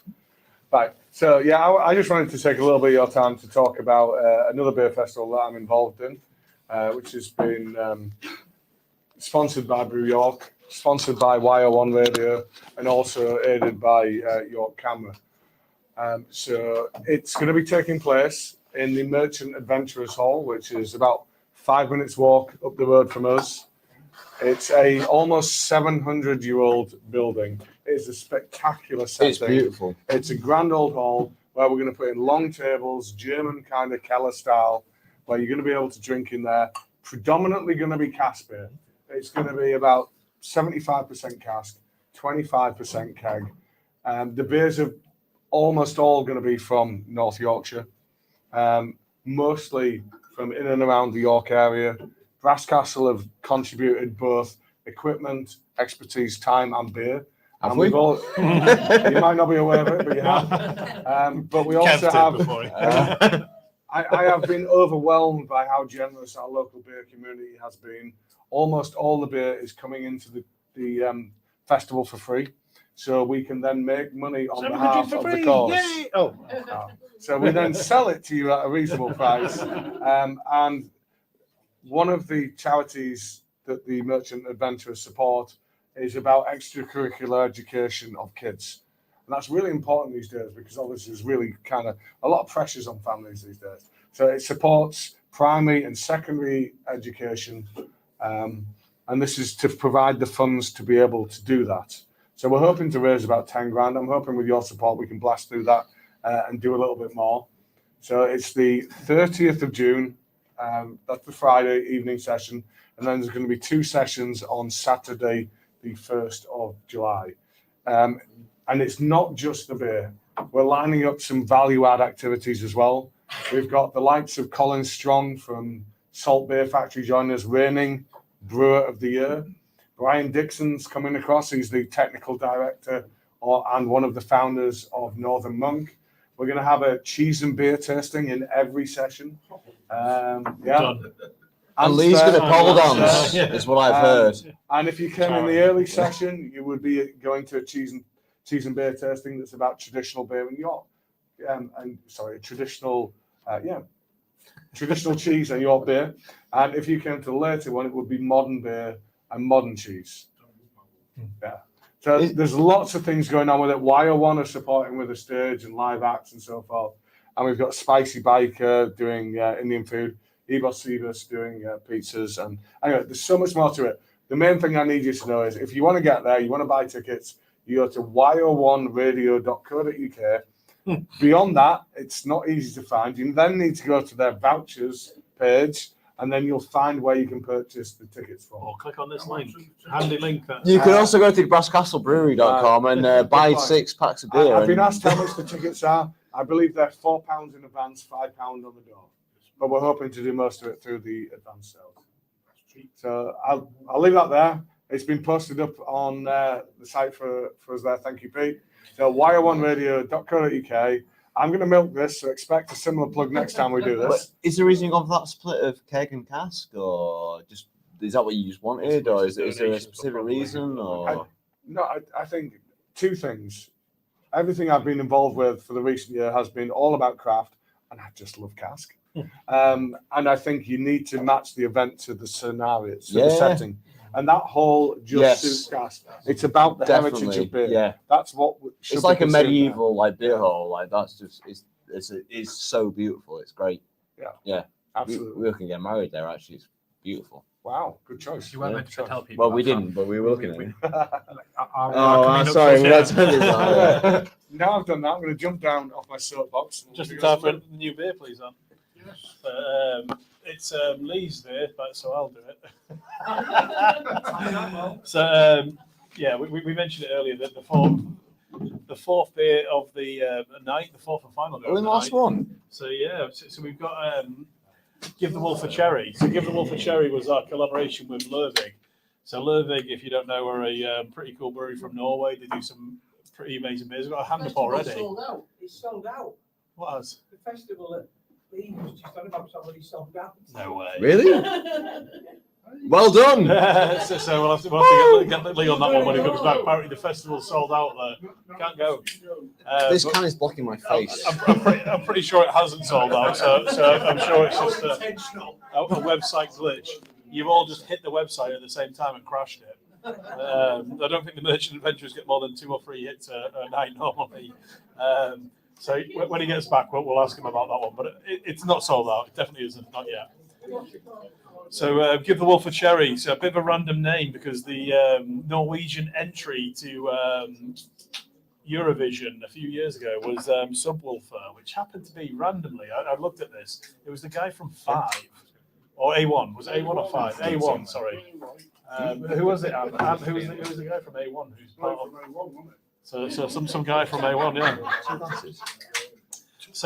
So I don't know much about what were the original one? Give that wolf a banana, was it, or something random? Yes. So we already used banana. We couldn't use banana again. But now give that. The original concept was we spoke to Lervig and we love their Tonka-based beers. They love our Tonka-based beers. So we were like, well, what could we do that's really cool? So let's base it on Free Bean Stout, which is their Tonka-based beer. And then we called it, our working title was Free Beans and a Cherry on top. And that's what this beer was. And then we made it fit the name that we got to afterwards, which is the Give That Wolf a Cherry. So Lee's back now, so he can tell us about how the Merchant Adventures Festival somehow already sold out, and he can tell us a little bit more about this beer. Well, is it sold out?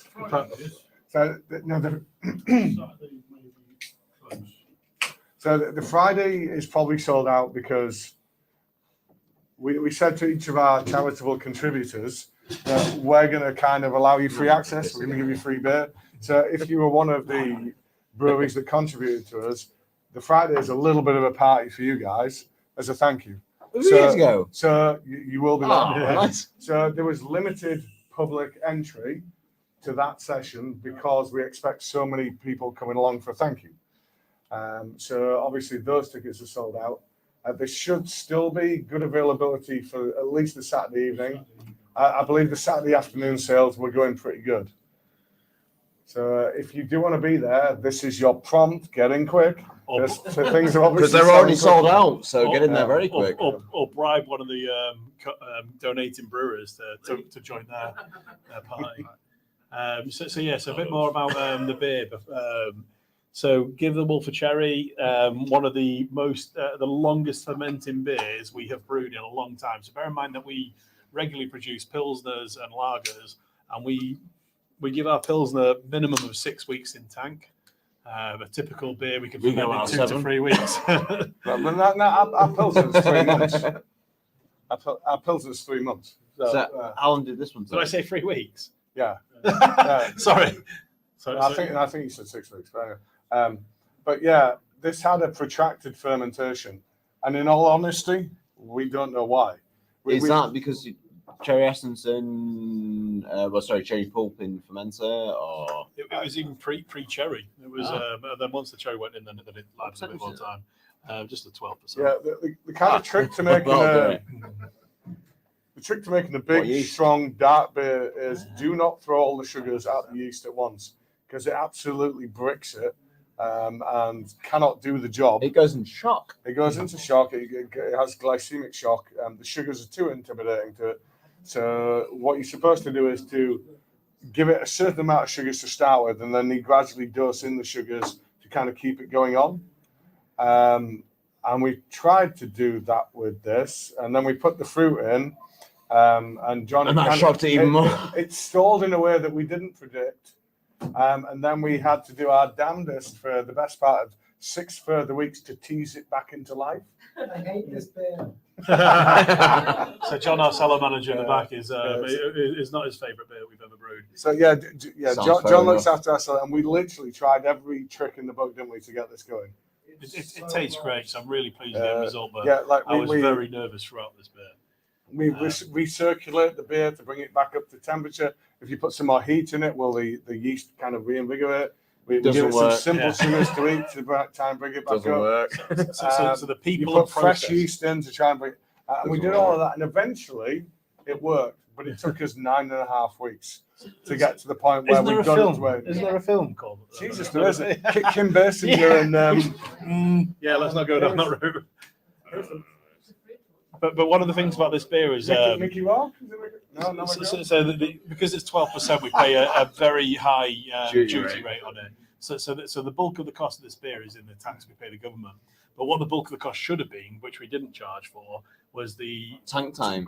tank time, the staff time, the labour, the utilities cost in trying to bring the boat back to temperature, the extra yeast we used, all these extra costs that we kind of forgotten about. But yeah, I'm pleased with the end result. But it was if we said to the guys, yeah, this is great, let's brew it again, I'm sure John would just hand his notice in straight away. 12%. So for the record, we are currently drinking a 12% Brass Castle beer, which we managed to ferment very, very, very well in less That's than because 7 days. you brewed it with an awesome brewery, didn't you?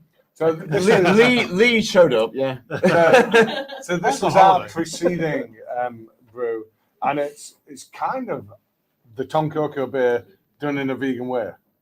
This is one of the collabs we've done. I'm very, very chuffed with it because it is. So Brass Castle are obviously known for our fantastic, amazing, available at all your local retailers. Bad Kitty. Going in. Bit closer, Anne. Bit closer. It's not zooming. There we go. Yeah. There we go. We can And see that. off the back of that, we did Jack in Irons, which is a 12% version of that in a way. It's slightly different, but it was coconut Nice work, essence stout. All good. Yeah. But the nice thing is the Brew York ripped us off with no, Brew York obviously are known for their Tom Coco, which is obviously using tonka beans, which are fantastic, and we've not used them before, and they give such great flavour to beer. And they're interesting.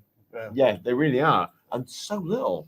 You do not need much at all. It's good. It's They're easy very to expensive as well, overpower, so very good. So yeah, we married up Jack and Irons and Tom Coco, So, and it made a really, really, really Go on, good beer. Nathan. well, I was going to say, you made a previous point about festivals. It's usually when brewers get together and chat. I basically collared Lee at a camera festival last year and went, we're going to do a collab. I didn't give you an option. I was like, we are doing a collab. And then ran down a few lists. That of beers was we could- your coat, wasn't it? Yeah, it was. And now we're doing this. And I've always admired you guys for your big stouts. Before I was a vegan, it would have been the Tom Coco range, and it's in various iterations. I thought, well, Jack is the beer that got me into. So Jack and Irons, not Jack Daniels. That's a different thing. Got me into Brass Castle, and then Tom Coco marries it together. So you've got a giant and a cow. So there we go. That is That's made in heaven, wasn't it? Yeah. So I really enjoyed this beer when we were out. It's been a really good beer. That Also, not the beer we're tasting, by the way. No, so exactly. So everyone at home, everyone at home has already had this beer. So we put this out in the subs box. A couple of months back. So everyone's already had this as one of their extra beers in the box. So hopefully you guys can give us a bit of feedback from home, and you guys hopefully enjoyed it as much as we Well, for what it's worth, John, I think it was worth all the extra effort. I think this beer's epic. do. We'll give the wolf the cherry. Yeah. I think it's truly good. I know it's a lot of hard work getting to there, but that's amazing. And I would love to know what the Lervig guys think of that. I think that's up there with the best of what they do. That's the one. That was the one with Lervig. I forgot to ask them at the time. Simon? Drink it. Simon looked like, well, there we go. So Simon from Lervig loved it. I would do anything to say that anyone from Lervig has enjoyed any of our beers. So Well, there we go. you've done well. Well, one up on you then. If that's what you want to see it, Lee, that's fine. Yeah. So do we have any more questions before we go on to what is coming up next month? So this is lovely, obvious question. Have you kept any back to barrel age? Jesus, no. In one way, I wish we had. In another way, I think John might kill me if we tried to do that. I think you would. Have we held any back for barrel aging? We haven't. So the other option would be to rebrew it again. No. Before you asked him that question, I'm sorry. It's a very emphatic no from John at the back. Yeah. No, it would be awesome to do something like this in a barrage, but we'd have to start from scratch again and then maybe learn a few lessons from the trial brew we're drinking now. Do you want me to come in and consult? Yeah. Cool. Right. Yeah, I think we'd have to be a downside more confident about how this is going to work out. But no, not this time. I love the flavour profile of this beer. I'd love to kind of work with this combination again, but maybe not in this exact way. Should we grab the barrel? The Jack from the box a couple of months ago was good. So the collab beer went in our subscriber box a couple of months ago. At least I did all the work. Yeah, no, but in fairness, Yeah, I did dig out half the mash tun. he was the most photogenic, to be fair. Like, that beard, that hair, it works. Jesus, it's a bad lineup when I'm the most photogenic. Yes, it is. What would Sam and Nathan say about breweries that use lots of lactose? Michael, this is going to be fun. Michael, should you be alert? Are we still not swearing? Over there. You can do whatever you want, man. We're post curfew or whatever.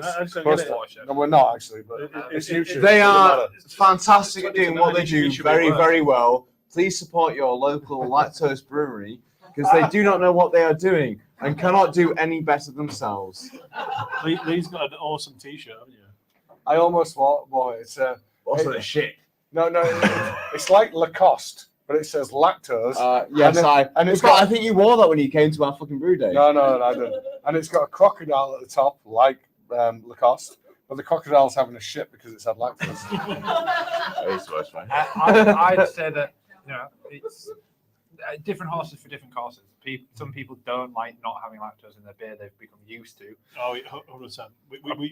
Sorry. No, go on, please. Yeah. No, go on. Finish what you said. People have become used to having lactose in their beer. It adds bodiness, it adds thickness, it adds sweetness, and that's what people want from IPAs. It's definitely what they want from stouts. It is, for me, I can't drink a lot. Stouts were my favourite style of beer. I now can't drink a lot of them because I've gone vegan, and that's because they have lactose. It's annoying because I have only ever known a vegan way of brewing.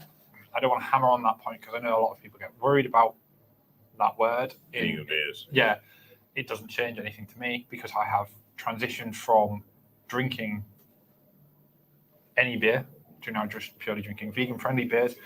But again, go back to what I just started with. It's different horses for different horses for courses. Yeah, it's what we become known for.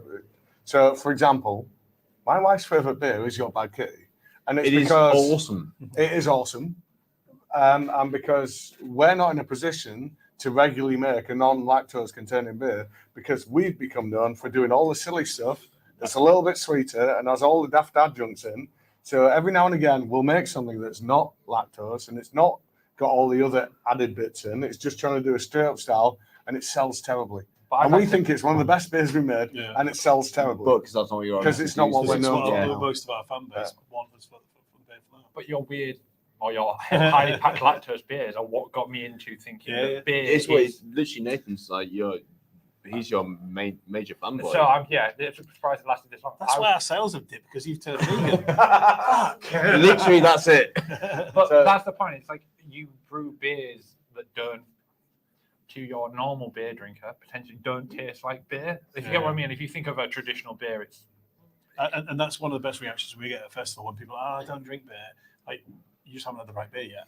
And then when we go through it, and it's usually people who don't drink beer, they like something that's usually a bit sweeter, a bit different, because to them, beer is what their dad gave them to try when they were younger, which is a twiggy bitter, which isn't a bad thing. Twiggy bitters are nice. But also, for the record, I've been drinking the Fennec Blonde tonight, which is beautiful. It's a very nice traditional blonde, but you've done a very good job of it. It doesn't have lactose, doesn't have flavour, anything. It's you do. Can I get the money on the counter for that? Right? But no, these guys do a very good job of all styles, as we do as Brass Castle Brewery. But no, the Fennec Blonde is beautiful. It's a very traditional style, but you've done a good job of it. So it's not. You don't need we're super happy with it. We've got big hopes for that beer. So we going back to the questions. We did have one in the room over here. Brass Castle have done some great beers where they've taken a flavour that wouldn't normally be vegan and recreated it with vegan ingredients. So thinking Heretic, where we had to guess the mystery ingredient that was doing it. Is there a flavour that you'd like to recreate that you haven't yet? Before you answer that, I need to try and repeat the question. But, Yeah. So for online, it's been pointed out by Melissa in our audience that Brass Castle's done a very good job previously of taking ingredients that are not traditionally vegan and taking that and creating the same flavour in the non-vegan way.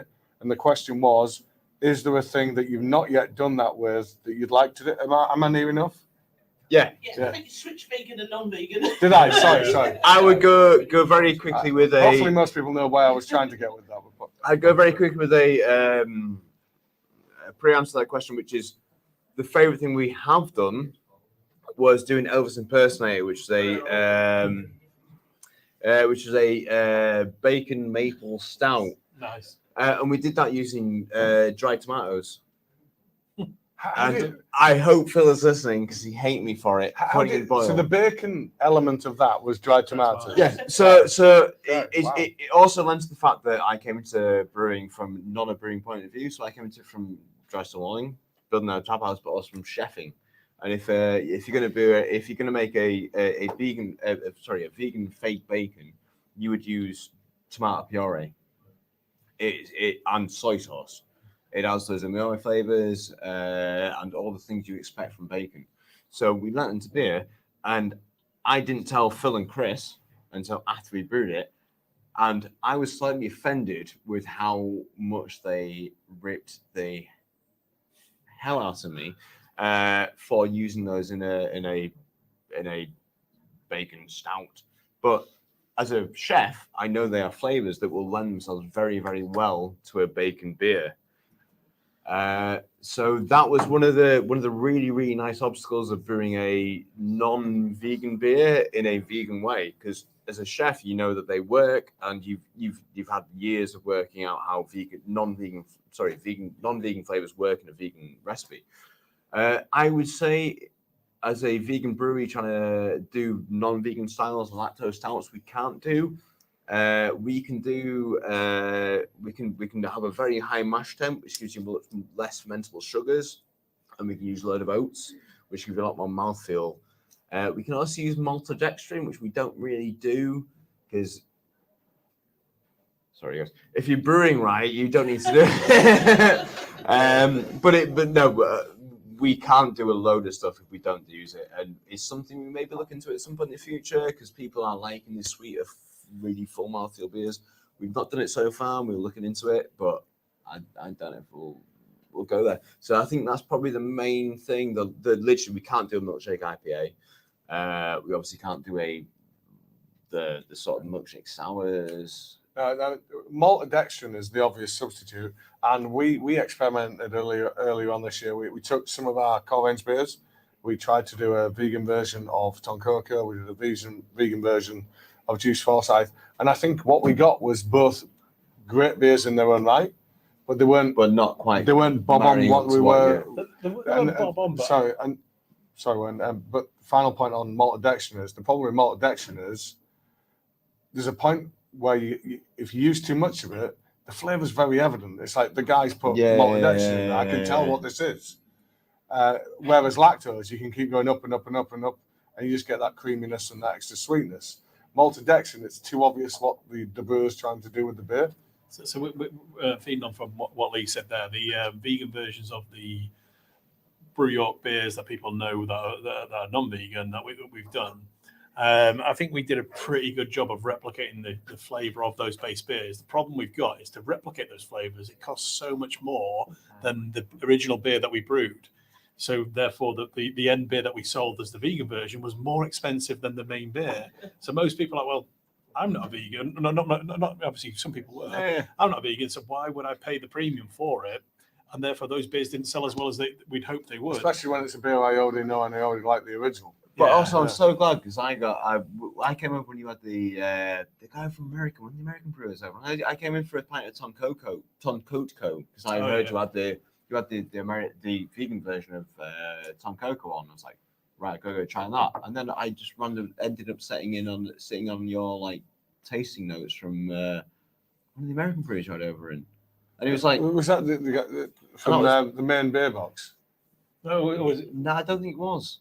Oh no, Nick. It would have been Nick. Was it Yeah. Nick? Yeah. But literally, I'd gone in because as a vegan, you can't drink it otherwise. I heard that you had the vegan version of Sankoku on, and that was made you a destination point. I think that's quite cool. I don't Yeah. know. No, definitely. We keep going down the rabbit hole. Have we got more Right, questions? go. And should we try and do a few And we've snappy got ones? more topics Yeah. to cover still as well. Um, So I could probably answer this one for What's you. your What's your flagship beer? It is definitely the fenugreek wheat that we've been putting. No, our flagship beer is flagship beer is Bad Kitty. It is a 5.5% vanilla porter. And it's awesome. It is better Really than awesome. anything that Brioche has ever done. Sunshine takes some beating. Thank you. Oh! Some love in the audience expressed for Sunshine as well. Yeah. Disruptor. That's a big. I mean, that's a big beer. What's that? Yeah, 7.4. Yeah. I thought- Higgy Figgy. We were talking about Higgy Figgy earlier. What is that? A porter? What style is that? Made with It's figs? a porter. It is a porter, yeah. The artwork designed by Julie Dosworth, by the way. They don't. I'm going to shut up now because I don't want to describe the artwork. But what I love that you guys do, and I've hit on this a couple of points, is you're not looking at what other people are doing. You're like, this is going to be our thing. We're going to do it our way, and that's the best way to be successful for me. Don't try and do what other people are doing. Do your thing, and that's what you guys do. And if it pisses you guys off, then that's even better. That's the main thing. You're gonna have to try a lot harder to push it out. I'll get there. I have a feeling you have it within your veins, though. I think I do. We'll see by the end of the night.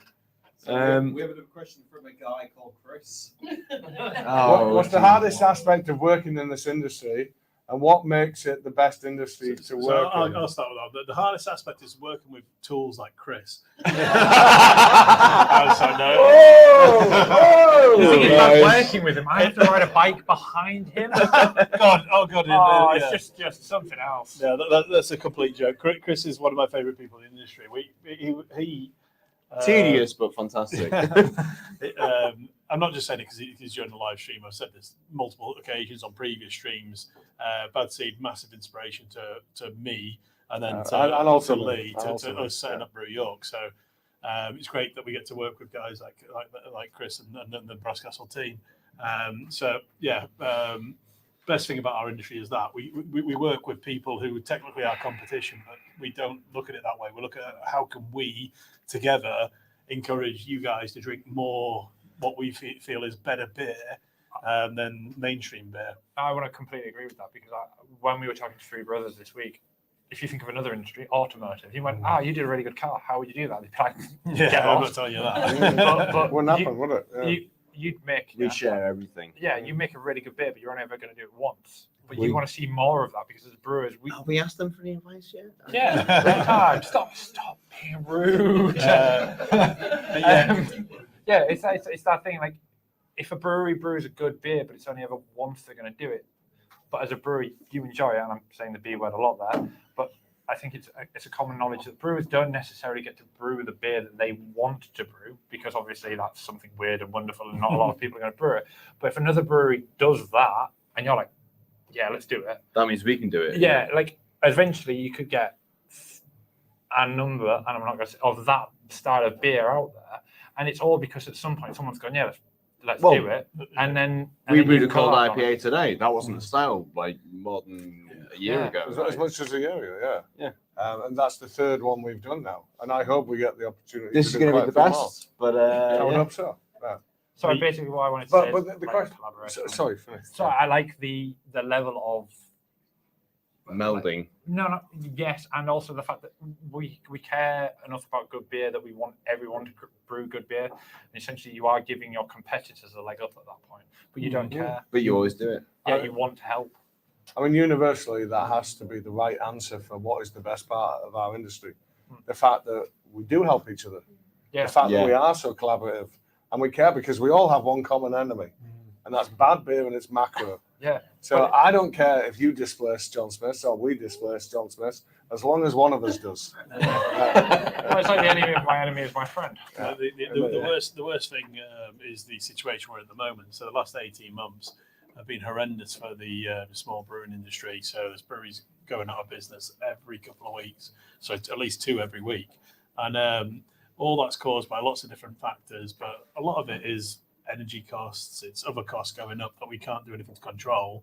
And how do we all still exist in this environment when there's such high costs around, and only so many people who can? There's only you guys support us and we appreciate it, but there's only so much beer you can drink. So it's a really tough environment. Also, our gas costs at the moment are like next to nothing. Yeah. So that's a good point, though. And I think the worst challenge that we have, the worst issue in the industry, would probably be access to market, wouldn't it? Yeah. So there is so much of the taps out there. The venues are controlled by people who would never entertain taking a Brass Castle beer, taking a Brew York beer. They'd take a Brass Castle beer. They might think twice about the Brass Castle. Vast majority of taps, hand pumps in the UK are not accessible to breweries like ourselves. Yeah, Yeah. So definitely. we're all competing for a pretty small market, unfortunately. So the biggest difference that anybody could make, or any government could make, is to find a way to increase competition in our industry, to make those lines be open to the rest of us. Also, point is that most people watching this are the people who drink at the little craft bars, and they don't quite see it because they're going to craft bars all the time. They'll see our beers on, but that is such a small percent of pubs who are serving beer. And it puts a cap on like our growth potential. So we want to get good beer out to the masses, both of us. We all want to do that in craft. We want to get it out there. But there's an upper ceiling. There's a limit that we can do that to, because eventually we run out of places we can sell it into, because there's only so many places that will accommodate our beer, your beer, Tiny Rebels beer, whoever's beer. And you get frustrated because if you like tasty beer and you go to a venue and it becomes the wedding scenario where there's a mainstream lager, there's a Guinness, and there's a cider or something, you go, all right, I'll go for the lesser of all evils and drink a Guinness or whatever it is. Or the sports stadium scenario where you walk in and go, at least there's Guinness. I can drink that. But now what you've got is you go into a venue and you're like, oh god, this is crap.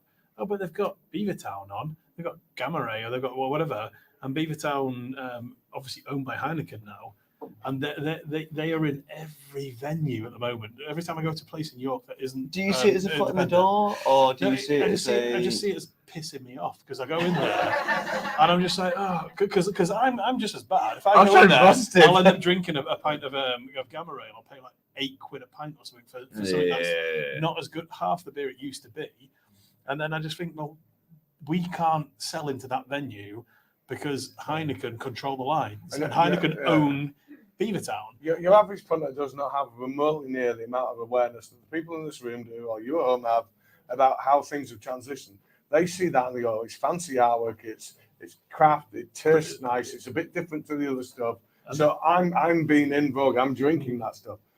They don't get that that's actually what's restricting the rest of us succeeding. And yeah, exactly. And it is, you're drinking something that was better than the previous choice, but it is now in a position where. Well, it's the Brewdog scenario, really, isn't Heineken, it? Like Brewdog, all these guys are in our local market now and selling it so cheap. Yeah, yes, Alan. The market tap is fairly successful now. And I guess I'd like to hope it's a little bit more than fairly successful, but yeah. I'll take your point. Not tonight, because you guys are in it. So it's going to be the worst night of trade ever. the Brass Castle one in Malton is quite successful in its own right. Yeah. So should you bigger breweries be looking at smaller towns rather than hitting the big cities? So it's a good question from Alan. I think mentioning as bigger breweries is like, this is the point. So should us, let's say, medium-sized craft breweries.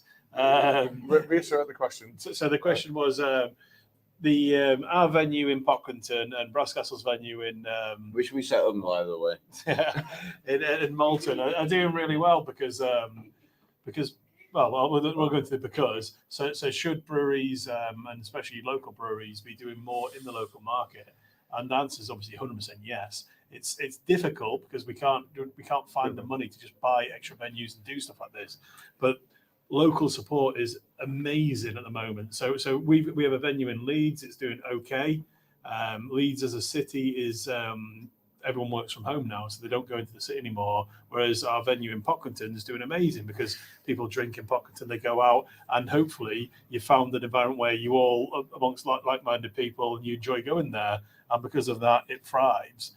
And we'd love to have more of that. And I'm sure you guys would as well. But Small absolutely. market, what you're trying to sell. I would look at that kind of thing first now over an urban centre. 100%. And before COVID, absolutely. If someone had said to us, "Do you want a venue in Pocklington or a venue in Leeds?" What do you think our answer would have been? And it's 100% proof. Yeah, exactly. Yeah. Pocklington, obviously. We're prepared to be 100% transparent here. We took on a venue in Pocklington because it was a pre-made venue that looked goddamn awesome. It was a good, and it was a good price. We did a great job. We sorted that seller out. It's fantastic. It's why these guys can still go we in. took on that venue, and the thing's flown. We've had some great management in there, and yeah, it's done really well, and it has opened their eyes. But not just that. I think the pandemic changed the way that we all behave.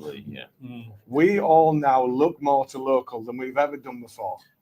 So it's not about staying in your city centre after work. It's about getting back to your local mates and going into your local venue and drinking there. So absolutely, I would prioritise doing that kind of thing again over doing some sort of urban thing. Definitely. The other thing as well, which we've got a few questions as well, so we'll come back to them. But the other thing is as well, how many times pre-COVID would you go into a bar and it's absolutely rammed, and you just go anyway, and you force your way to the bar, you get your drink, and you stand up. No one does that anymore. You go to a bar, if there's no seats, all right, next bar it is. And that mentality's changed, and it's so strange. And as only going back 3-4 years, the way that we treat our nights out, it's a one-off. It's an experience, isn't it? We want to go and enjoy ourselves. We want to make sure that we've got the seat. We want to be comfortable. We want to be able to talk to people we want to do. So having the venues in the right places where the right people are going and enjoying it is really important. Definitely. It's hard. It's a fine line. I know exactly what you say. Because we sit in the tap, and you see people that come, and there is no seat. They do exactly what you just said. The lead, there's nowhere to sit. My opinion, that is, but the place is full, so the business is doing right. You might not be able to go to a bigger place to get. You could, but you might not then get the amount of people. No. It might not be. Oh no. Sorry. It's a fine line. And also, you for can walk the to audience Wetherspoons and there's no seats whatsoever, but you don't want to stay there, do you? It's a flying visit. So I won't come back on that one for the people though, but we'll talk about it afterwards. It'd be an interesting one. But we did have another question as well. Yeah, I was just going to say, given what you were saying about sort of Beavertown taking over a line, do you think there's a place in Brew York venues to have a permanent guest Brass Castle line. Yeah, I think that probably is. We'll talk about that. Try and introduce them. So that's a really interesting question. Do you want to say something, Lee? No. For a while. Well, no. The question was, is there a place in the Brew York venue, this one or another, to have either a permanent guest line or a rotating guest line? Yeah, for us to offer up an opportunity to other brewers. That was the question. It's smaller brewers, like tiny little ones. Yeah. Okay. So when we first started out with the beer hall, we did have a lot of guest beer. We did rotate it. We've moved away from doing that. Don't remember why, to be honest. All sorts of reasons, but mainly COVID. So when COVID hit and things, we couldn't do anything in terms of selling to the public again. We had lots of guest beer, and there was nothing we could do with that. When it's our beer, there's lots of things we can do with it. We can find ways to maybe sell our beer on to another, bottle shop who has a crowler machine or whatever. We'll find a way to move our beer. But if it was guest beer, we weren't in the same position. But yeah, that was a long time ago. We've moved on since that.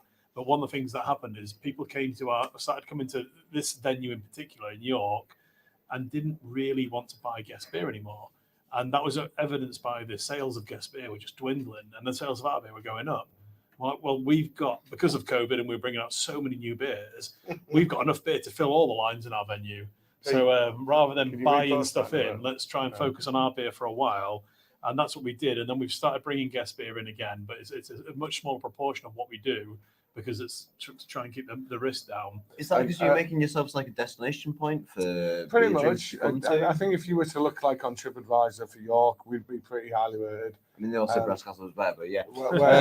We're seen as being one of the best things to do in York, particularly nightlife wise now. Great. Okay. Also, the food we have here is really well renowned now. Fantastic. So a lot of people come for that. You have done that but- in the tap, though. You have had guest beers in. Well, it depends on. And a little bit more often than normal.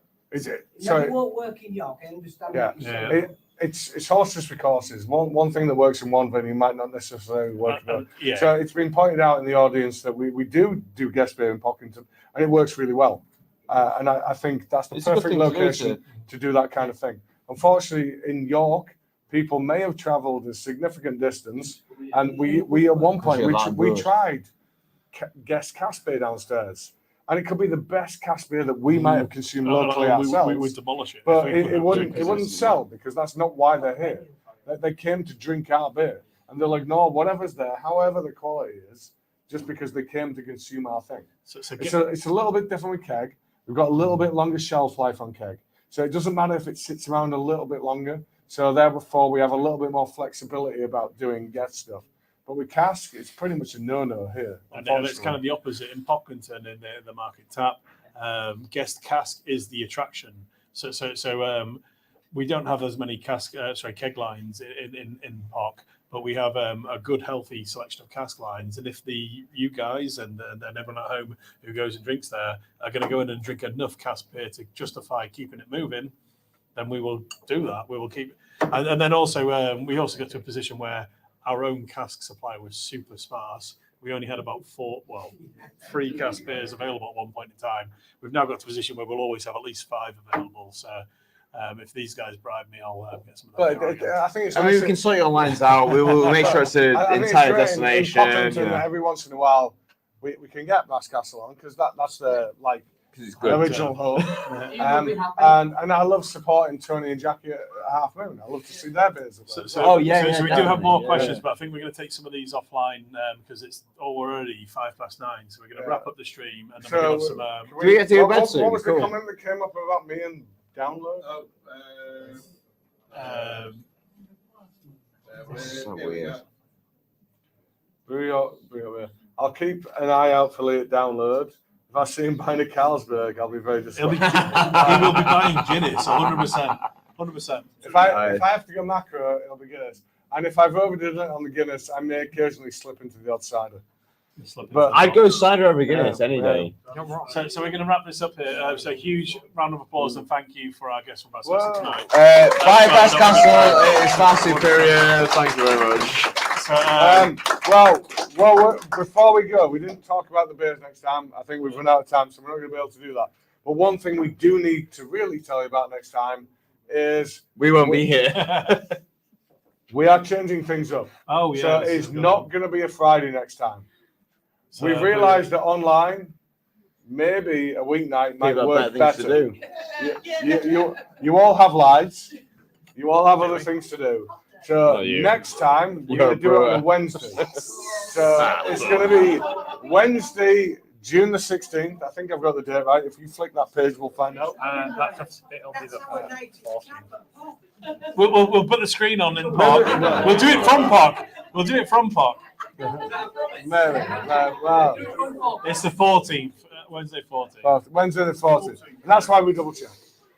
So Wednesday the 14th of June, we will be doing the next one. Beyond that, the one after, and this is where we tested Kerry and Pete have followed us all the way through to this point. We want to explore the opportunity of going to Grimsby and doing the July one in their back garden.